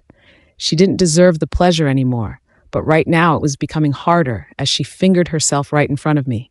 She was so wet that even the water from the shower couldn't mask it. Fuck. I shouldn't give in. I shouldn't. River, we found her. We found Keira. The mind link from Zane comes out of nowhere, and the content of it has me absolutely floored. It's been about a week since I've given Zane the order to use as many resources as he needed. I didn't expect it to happen so fast, though I wish it did, but I knew it was unlikely, so I had to keep my expectations at bay. But now this? He found her? He really found her after all these years? Fuck, I don't know what to feel, but all I know is that I don't give a fuck about the woman in front of me right now. All I want is to see Keira again and bring her back here. "Okay, where are you?" I asked Zane, and he informed me he's in my younger brother's room. Why the hell would he be in Sky's room? I couldn't connect the dots there, but I didn't bother to. I'd find out soon enough. Alpha? Alpha. When the mind link was over, I shook my head and realized that Ivy was still there. Oh, well, how inconvenient. I rolled my eyes before stepping out of the shower and back into the bedroom. I need clothes. "Alpha, where are you going?" She cries out from the shower, but I don't care. I need to get dressed. "Alpha!" She shouted out again, and I didn't turn around. I continue walking until I'm out of my bedroom and walking to Sky's. Like I said earlier, you better be gone from my room when I'm back. I quickly mind-linked her before focusing on another matter in hand. I practically ran to the room. My heart was racing inside my chest. The closer I got, the more unsure and excited I became. 5 years without her. Would she still look the same? Less beautiful, or even more? I am brought back to remembering the way she looked before. Yes, she was different from us, but it was her gorgeous golden eyes and long raven hair that made me fall in love with her even more. I couldn't wait to see her again, to hold her, and to tell her how much I've missed her. Where is she? Where's Keira? I asked the second I pushed open Sky's door and entered his room. I noticed the immediate discomfort in Sky's face, but it's much better than before. He started to loosen up when Zane told him I've started helping looking for her. We don't know the specifics yet, but we do know she's in a city in Arizona. Zane explains, and I turned to him perplexed. Arizona? I repeated, like the place was completely foreign to me, which it sort of was. The desert? I asked, and he nodded. Why the hell would she be in the desert? Why don't you know the specifics then? Didn't a White Howler find her? I continued to ask and was waiting for more specifics, maybe even a picture of her, but all there is Zane standing beside Sky on the couch in his room. Yeah, me, Sky answered. What? I was so confused until he pointed to the television in front of them and he started to rewind something. I was about to ask what the hell was going on until he stopped and then clicked play again. It was a news story. There were a ton of people on the screen and it was at a hospital. It says on the headline that there has been a major accident in Sedona, Arizona, rare for such a peaceful city. It hasn't happened in years. What the hell are we watching? I asked, and Sky glared at me. Just wait for it. It's right. He has his finger on the pause button. There. When he clicks it, the video stops at a woman on the screen. But not just any woman. It's her. Keira. My Keira. And she looked exactly the same, if not even more beautiful. Her olive skin still looks soft to touch. Her golden eyes are mesmerizing as always. And though her hair was tied up, it was easy to tell that it was still the same beautiful raven shade. I couldn't believe it, but I know my eyes wouldn't deceive me. There was just no way it couldn't be her. My heart was beating a mile a minute, and I couldn't think straight. All I knew was that now we know where she is, and I'm going to see her soon. I'll make sure of it. Only 3 days left until Neo's birthday and our first out-of-town trip together, as well as my first vacation in 5 years. There were a lot of exciting things waiting for us, And of course, Neo couldn't contain himself. I too would be overly excited if it wasn't for the fact that I've been so drained at work lately. Ever since the big accident, we still took care of all the patients. Fortunately, they were all getting better by the day. But that didn't mean caring for them stopped. I mean, it did lessen, but the aftercare process was still almost as tedious. Sometimes there would also be a few hiccups, such as some patients becoming moody and disorderly in the hospital. It was a real pain in the ass. "Good morning," I greeted Chad, who was lying on the couch, eyes closed, but sipping with a straw, probably his fifth cup of coffee for the day already. He was likely here since last night's shift. He looked like he was brought to hell, came back from it, pushed back there again, and just came back now. Although even with all that, he still looked better than 98% of the male doctors around here. He just always had that thing going for him. I start to work the coffee machine, but for some reason it's not pouring coffee when that's literally its only job. Ugh. Now is not the time for you to die on me, coffee maker. I groaned as I lightly tapped, okay, maybe not lightly on the top of it in the hopes that it would somehow magically work. Unfortunately, it looks like my attempts aren't doing anything as my cup underneath it only gets about 2 tiny drops of coffee. Definitely not going to be able to sustain me in my crack of dawn shift today. Has that thing finally reached the end of its life cycle? Chad comments without breaking his position, his eyes still closed. Yeah, it looks like it. I sigh in defeat. I guess I'll have to settle for vending machine coffee for now. My wallet's over there, he points to the desk by the window without moving anything else but his hand. Is infamous Dr. Chad Manning treating me to coffee? What a monumental day. My comment is the one that breaks his position, his eyes opening up and his head turning to look at me with narrowed eyes. I meant get my wallet so you can bring me another cup of coffee, but fine, you can treat yourself too. He says unamused, but all I can think about is free coffee. Sounds like a deal. Thank you, doctor. I tease, but before he could shoot me a glare, I'm halfway out to the door already. Humming an upbeat tune, I'm hyping myself up for the day. Free coffee to start doesn't seem so bad either. I giggled as I approached the empty vending machine. I heard in Japan that the vending machines there are literal heaven, and for something so cheap, you can get something so delicious. Honestly, I doubt American ones could live up to such a high expectation, but compared to Norway, which didn't have any or was very rare, this was good enough. Number 3, I say as I click the button that says it's the strongest coffee they have. I'm putting the coins inside the machine when I accidentally drop one of it on the floor. Darn it! I cursed under my breath as I watched the coin start rolling off into the hallway. No, I need to save it, but I can't leave or else someone will get my drink. Thankfully, another person shows up and stops the coin from going any further. It was a man wearing white sneakers. When I looked up, a striking face greets me. Out of everyone in this hospital right now, it would have to be him and Chad on the run for being the most attractive. I think he might actually be able to make a run for Chad's money. That was definitely a first. Wavy and pushed back caramel blonde hair, hazel eyes, and an athlete's physique. He looks straight out of a modeling catalog with a laid-back outfit composed of dark denim jeans and a black leather jacket. I'm guessing this is yours? He asks, hands stretched out with my coin in it.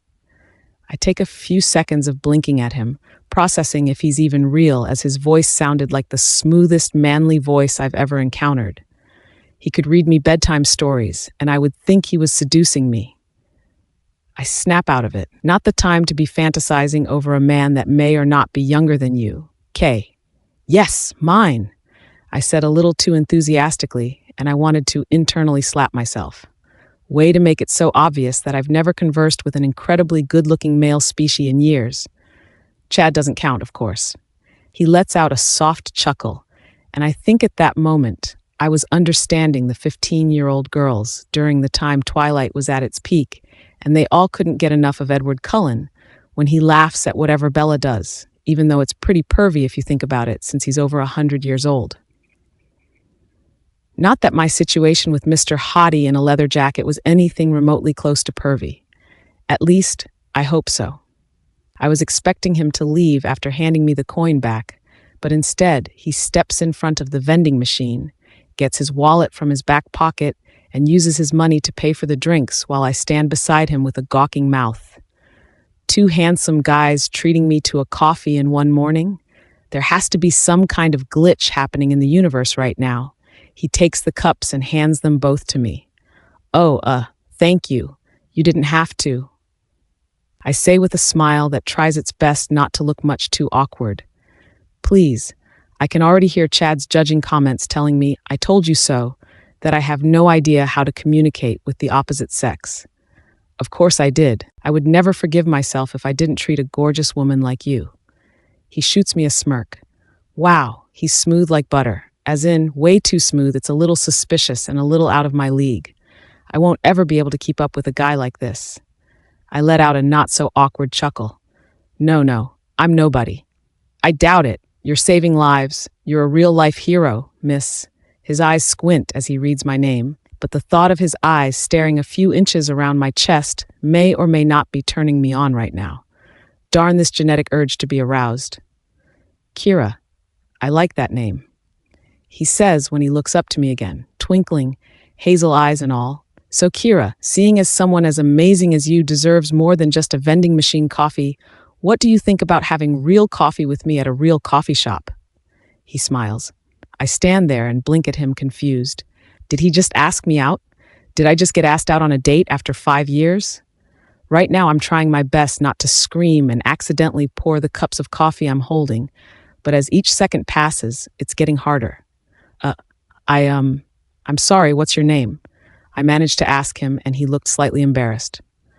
Oh, my bad, I was so distracted I forgot to introduce myself. My name's Harry. I'm here with my dad. He was part of the accident. Oh my gosh, I'm so sorry. I told him after knowing why he was here. Meeting someone in a hospital was not an ideal place because it was likely they were sick or they knew someone that was sick.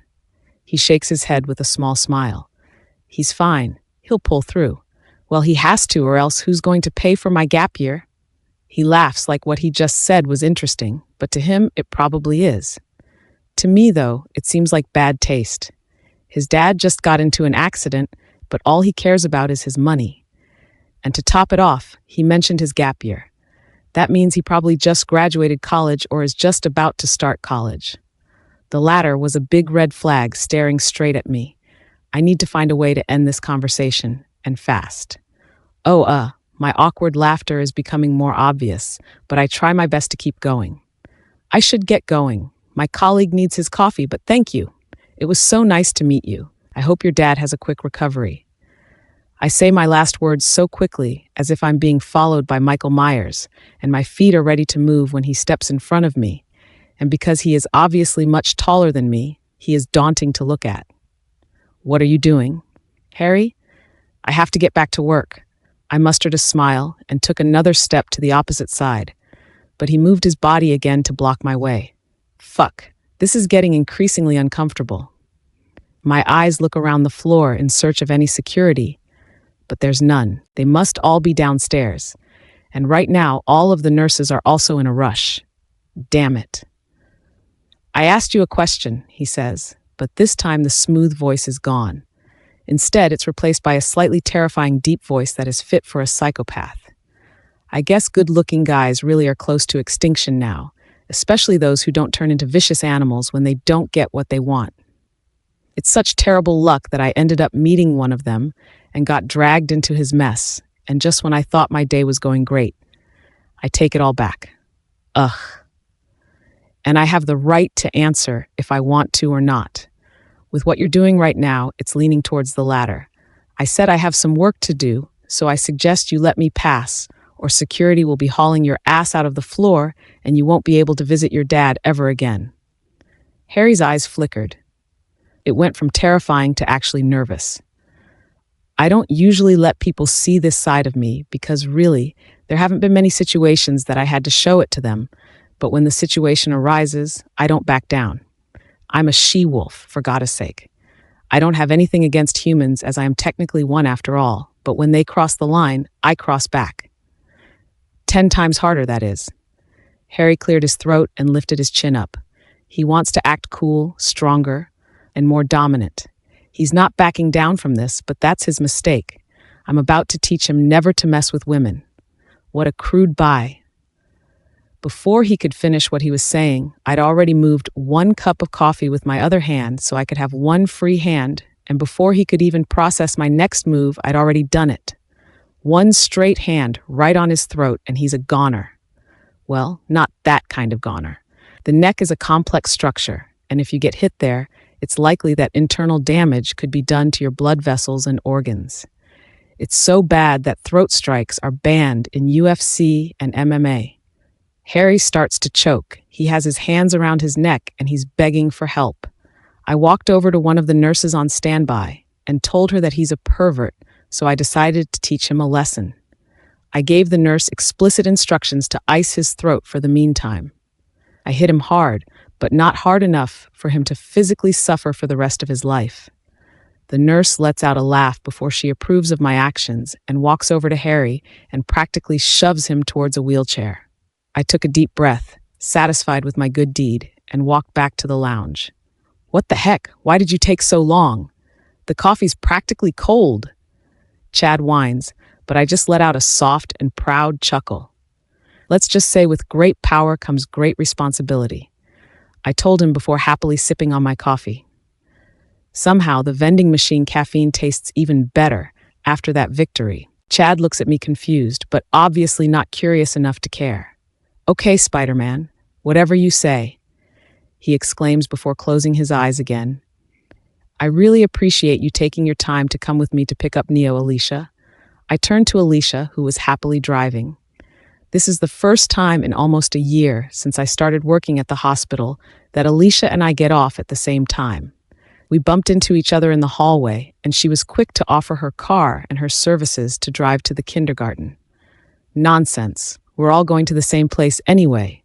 Besides, how could I ever decline picking up our little Neo? She gives me a wide smile as we arrive at the kindergarten. I love it when she says our, because it truly makes me feel like we are a family. We have come a long way, and most of it is thanks to Elisha. This woman was 50 years old, and yet she still had the energy and the looks of a 30-year-old woman. Frankly, when I think about it, it seems like she hasn't aged a day since we met each other.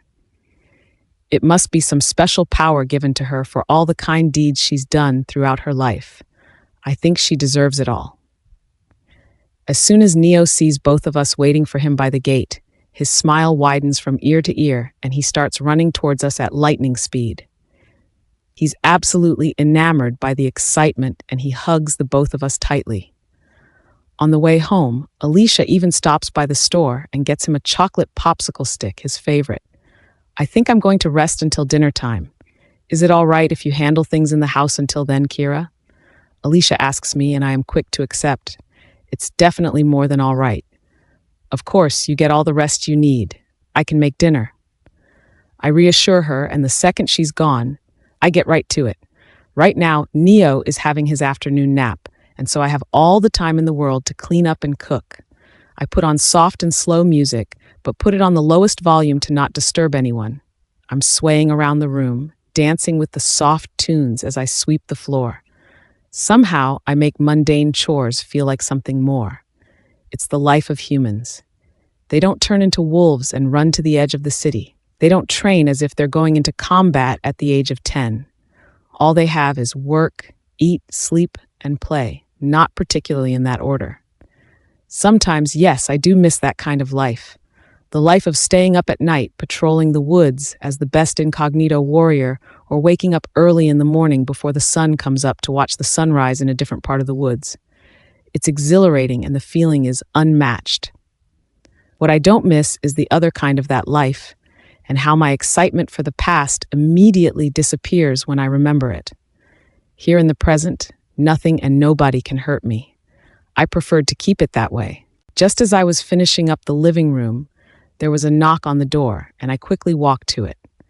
Someone leaves mail on the mailbox, and I take it back into the house. Most of these are subscription mails, or sometimes mails none of us even subscribed to, but somehow got.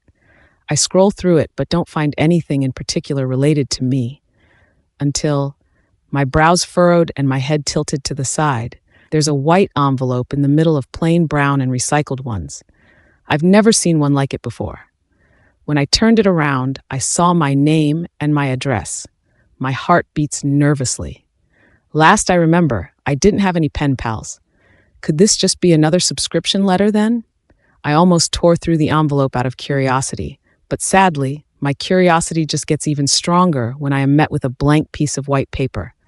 I flip it around, but there's nothing. Literally no words, not even a small mark on the paper. It's completely empty. What the hell? Is this some kind of sick joke? I'm staring at the blank paper when my phone alarm goes off. I set it to go off so I wouldn't forget to make dinner. That means I have to start making it now, so with that in mind, I placed all the mail on the table and decided to go on with my day first. Hi, Mommy. The food smells amazing. Neo is awake and he's giving me his sweet little smile as he rubs his eyes. Thank you, baby. It'll be done soon. Why don't you do some coloring with your books on the table first? He nods his head excitedly and his tiny legs walk over to the table. A few minutes later, I manage to finish dinner. Lapskaus, stew, and nikujaga, braised meat and potatoes. Often when given the chance, I always choose to make food related to both of my cultures, as I want to share it with Neo and Alicia. It's always a hit with both of them too. Hi, sweetie. The food is ready. Go wash your hands so you can eat. I tell Neo, who stopped coloring immediately and walks to the bathroom to do as I said. He was such an obedient boy. As I was fixing the coloring books he had scattered all over the table, I stopped when I noticed something odd. This isn't a part of his books, I mumbled as I picked up the weirdly familiar piece of white paper. On it, Neo wrote with his red crayon, "Come home, please." Though it was hard to decipher with the other scribbles, I knew that's what it said. I continued to stare at it confused until I turned it around and seeing what was behind it almost slapped me on the face. RC in all capital. My heart felt like it stopped beating from the shock, and I kept flipping the paper back and forth, debating whether this was real or just my imagination. But the longer I looked at it, the more it all started to make sense. The white envelope with the piece of white paper wasn't empty in the first place. No, it already had those exact words written on it, and I just couldn't see it. Only Neo could because he is a true-blooded White Howler, whether or not he's ever been accepted in the pack. But that wasn't my biggest worry out of all this. It's the fact that the letter only meant one thing. Oh my goddess. He's found me. River Colden. Are you sure you sent the letter? I asked Zane, who was sitting way too comfortably on my couch instead of being worried like I was. Yes, Alpha. He responds before throwing a peanut into his mouth. I'm getting annoyed at how nonchalant he is about this whole thing. Are you absolutely sure?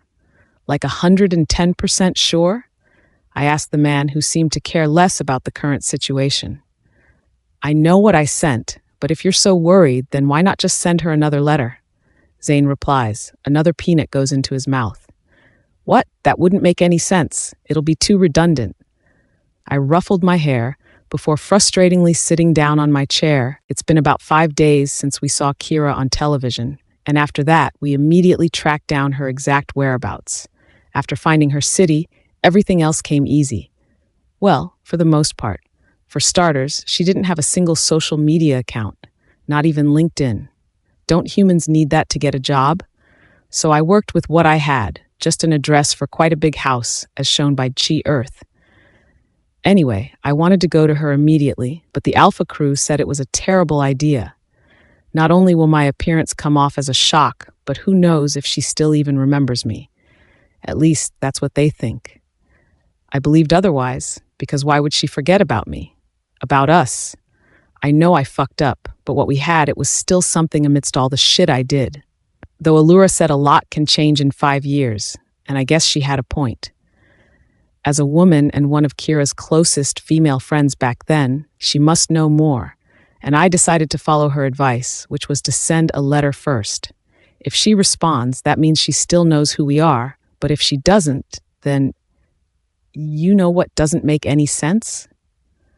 Zane sits up from my couch and looks at me with a judging expression. The fact that you sent her a letter that she can't even see? Why did you even use our ink? You know she's lost the bond ever since you banished her.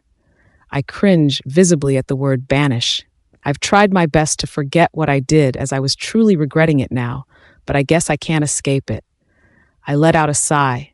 I've told Zane my reason for the ink 1,000,000 times, but fine, I'll explain it for the millionth and one. It'll be too risky in the human world, plus if she can or can't read it, I'm sure a white envelope would make her rethink things if she does remember us. I just wish she'd at least give me something, fucking anything, for me to know she's seen it. That's highly impossible unless we get someone to be on the lookout, but it's too stalkery. Zane says with a yawn. It's 10 in the morning. Why the hell is my beta so sleepy when he hasn't even done anything but lounge on my couch? Though I don't reprimand him because my head is buzzing with thoughts and ideas right now. It's not stalkery if, I started, and Zane narrowed his eyes on me. If, he repeats with a cautious tone. He doesn't like where I'm going with this, and I can understand why. Too bad he can't stop me. If I'm the one who goes over there and sees her in person, I won't even have to show my face. I'll just watch her from the sides, I exclaimed, but Zane doesn't look convinced at all, or even slightly happy about the idea. That is literally the definition of a stalker. He deadpanned. Fine, he had a point, but I'm sick of waiting around here for nothing. It's been days, and I'm sure I've given her more than enough time to do whatever it is she planned to do. I opened my laptop and began to type on it. What are you doing? Zane asks curiously, but I don't answer, continuing my typing and scrolling. What are you doing, River? River! He hops off of my couch and strides to my desk, but by the time he gets to me, it's already too late. Did you just... He stares at the screen with widened eyes before looking back at me with the same shocked expression. Did you just book a flight to Arizona? I gave him a pleased smile. Well, it looks like I have some packing to do. Good morning, birthday boy. I greet Neo with a wide smile, pushing the hair off his face upward, and he does small crunches with his arms and legs. He coos. He's still tired, especially after he had a big day yesterday when we threw him a small party with his friends at the kindergarten. Want to sleep more, my love? We can reschedule the amusement park if you what? I'm awake, he says immediately, eyes shooting open before sitting up on his bed like Frankenstein coming to life. I'm ready. He shouts with conviction and a concerned smile plastered on his face as he looks at me, probably checking if I was being serious. I chuckled softly at his determination. Okay, love, you're awake, but you're not ready. Come out and have breakfast with Auntie Alicia and I before you wash up. Neo is relieved when he realizes that no one's left him yet, and he nods. I help him off of his bed, and we walk into the dining area. Happy birthday, Neo! Chad and Elisha greet just as Chad opens up a party popper, releasing a shower of confetti and streamers around the room. Neo's eyes light up in happiness and delight as he jumps up and down, playing with the decoration on the floor. Thank you, Auntie Elisha and Uncle Chad. He beams before running up to hug them both. Is that a cake? He gets distracted when he spots the chocolate cake ready to be devoured by the birthday boy. Yes, but only after your waffles, I tell him, and he agrees almost instantly. Most kids would argue and get impatient, but Neo, my sweet boy, was never difficult and was always obedient. The four of us gather around Elisha's dining table as we start to eat. Something about this moment completely makes me feel all warm and fuzzy inside, and I know that sounds over the top cheesy, but it's just how it is. We weren't a lot, but to me, it was more than enough. The fact that Chad had his shift moved to a later time so he can surprise Neo in the morning, and how Elisha took a leave too so she could celebrate with us, is already enough to tell that they really cared about me and my baby boy. We really are a family, and I love them completely. Do you want your gift, little man? Chad asks after we ate some of the cake. He pulled out a big red box from behind him. Neo's eyes widened with excitement. Yes, please. It doesn't take long for Neo to rip through the wrapping paper and unveil a very familiar-looking Lego set. Once I realized what it was, I whipped my head towards Chad, and he was grinning at me. A Lego Wolf Kingdom. I love it. Thank you, Uncle Chad. Neo is brimming with happiness, and both him and Chad are already pulling out the contents of the box in seconds. While Neo was busy admiring the various pieces, I walked over to Chad. What happened to too many Legos for a 5-year-old is overkill. I asked him, repeating exactly what he said to meet at the lounge a few days ago. Hey, if someone gave me a giant Lego set for my birthday, I'd never shut up about it. Uncle Chad just wants little man Neo to be happy. He places his hand on his heart with a witty smirk on his face. I scoffed at him, followed by a light chuckle and a quick ruffle on his hair. Thanks for always being so nice to him. Watch the goods, Akari, he exclaims before shooting me a sincere smile. And no need to thank me. I'll be the coolest big brother to him whether you like it or not. I rolled my eyes, but deep down, I knew he said it because he really did see him that way, and I'm sure Neo wouldn't have wanted anyone else to be that for him. It was an hour and a half past 9 in the morning, and after building half of the Wolf Kingdom with Chad, it was time for him and for us to get going. See you on Monday. Don't miss me too much, I tell Chad, and he pouts at me. I already miss you. Who else will I use as my non-literal punching bag / psychiatrist for my girl problems? I'm sure you'll live to tell the tale, Dr. Manning. I pat him on his shoulder, and we both laugh. Now I'm really ready, Mommy, Neo says as he jumps out with a wide smile and his new backpack from Elisha slung on his shoulder. Yes, you are, baby, I tell him, and Chad gives him a fist bump. Don't grow up too fast, kiddo. I still have to teach you a lot of things before you become a rebellious teenager who won't listen to anything an adult says, Chad says, and this earns him a perplexed look from Neo. We both laugh at the adorable confusion written all over his face before we part ways. The drive to Phoenix is about 2 hours and an additional 1 hour to the biggest amusement park in the city. During the first half of the ride, Neo is overflowing with energy and anticipation, so we sing songs and play I Spy on the road. After our quick rest stop to refill gas, he's knocked out at the back seat, and Alicia and I end up talking about anything under the sun. I really appreciate all that you've done and are still doing for us, Alicia. I thank her as I kept my eye on the road. Oh, stop it, Keira. We've been through this so many times. You don't have to thank me for just existing. She lets out a small chuckle, and I feel a bit guilty for doing exactly that. I just can't help it. I can't imagine where I would be now if you hadn't approached me that day 5 years ago. You've changed both our lives just by your kindness. I tell her honestly, and she places her hand on my shoulder. You're right where you need to be, both you and Neo. And I'm sure whether or not I approached you that day, you would be doing amazing things still. You're an amazing mother like that. She tells me, and when I'm able to glance at her for a second, she's giving me a heartfelt smile. I nod my head and let the music in the car sway us with its slow and soft beats. Keira, Elisha said, while we had just passed the sign that had Phoenix written in all capital letters. I keep my eye on the road, careful not to miss the directions. Have you ever felt like you were missing something? She asks, and the question is so intricate, yet so out of place, that I'm slightly taken aback. What do you mean? Missing something? Like, figuratively? My mind boggles at it. She takes a deep breath, more like a person. A perso. I turned to her confused but paused instantly when I understood what she meant. She was asking about a person, specifically him, Neo's father. 5 years ago, I told her about the man I loved so deeply but had chosen to love someone else, and I never looked back. That was the last time I ever mentioned him, and Elisha never asked anything about him either. Until now. I begin to feel skeptical about the question, and now the whole situation starts to seem somewhat calculated. I didn't respond for a few minutes as we spotted the giant sign that hinted we were nearing the amusement park. When we get inside, I drive to an empty parking space and turn off the engine. I turned around and saw Neo. He was still sound asleep, not aware of his surroundings. The laughter and screams of the other kids in the park, the noise of the rides as they start off, and even the music blaring all around the place. He's oblivious to it all. I wanted to keep him like that, to protect him from all the bad and the chaos around the world. But I know I can't, because one day when he wakes up, he won't be 5 years old anymore. One day he'll be big enough to provide for himself, and definitely much bigger than me physically. And by then, just as Chad said, he likely won't listen to a thing I say. but he will always be my precious little boy, and the fact that he grew up without a father doesn't change that fact. I'm sorry for asking that out of nowhere.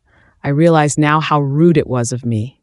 Alicia apologizes, and I feel guilty for even making her feel that she needed to apologize. I turn to her with a small smile. Don't be sorry. Nothing's your fault. I paused as I took a lungful of air and exhaled. Would rather not think about that part of my life anymore. It's in the past, and I'd like to keep it that way. She eagerly nods her head. Of course, I understand. I won't bring it up anymore. Besides, what else would you be missing when we're already a happy family, right? I smile at the word happy right next to family. I never thought I'd have it, but she's right. I lean to her side and wrap my arms around her and give her a hug as much as I can in the position we're in. Yes, we are. But deep down in my mind and my heart, I couldn't help but think about the letter I got a few days ago. The letter that was likely sent by him. I told myself I'd handle it when we get back from the trip, as I didn't want it to interfere with Neo's birthday, but a part of me didn't even know what in the world to do to handle it. I cleared my throat before turning around and waking up Neo so we could start enjoying our day. I'll think about it when we get back. For now, it's my baby's day, or I guess our baby's. Somewhere out there, maybe he feels it too.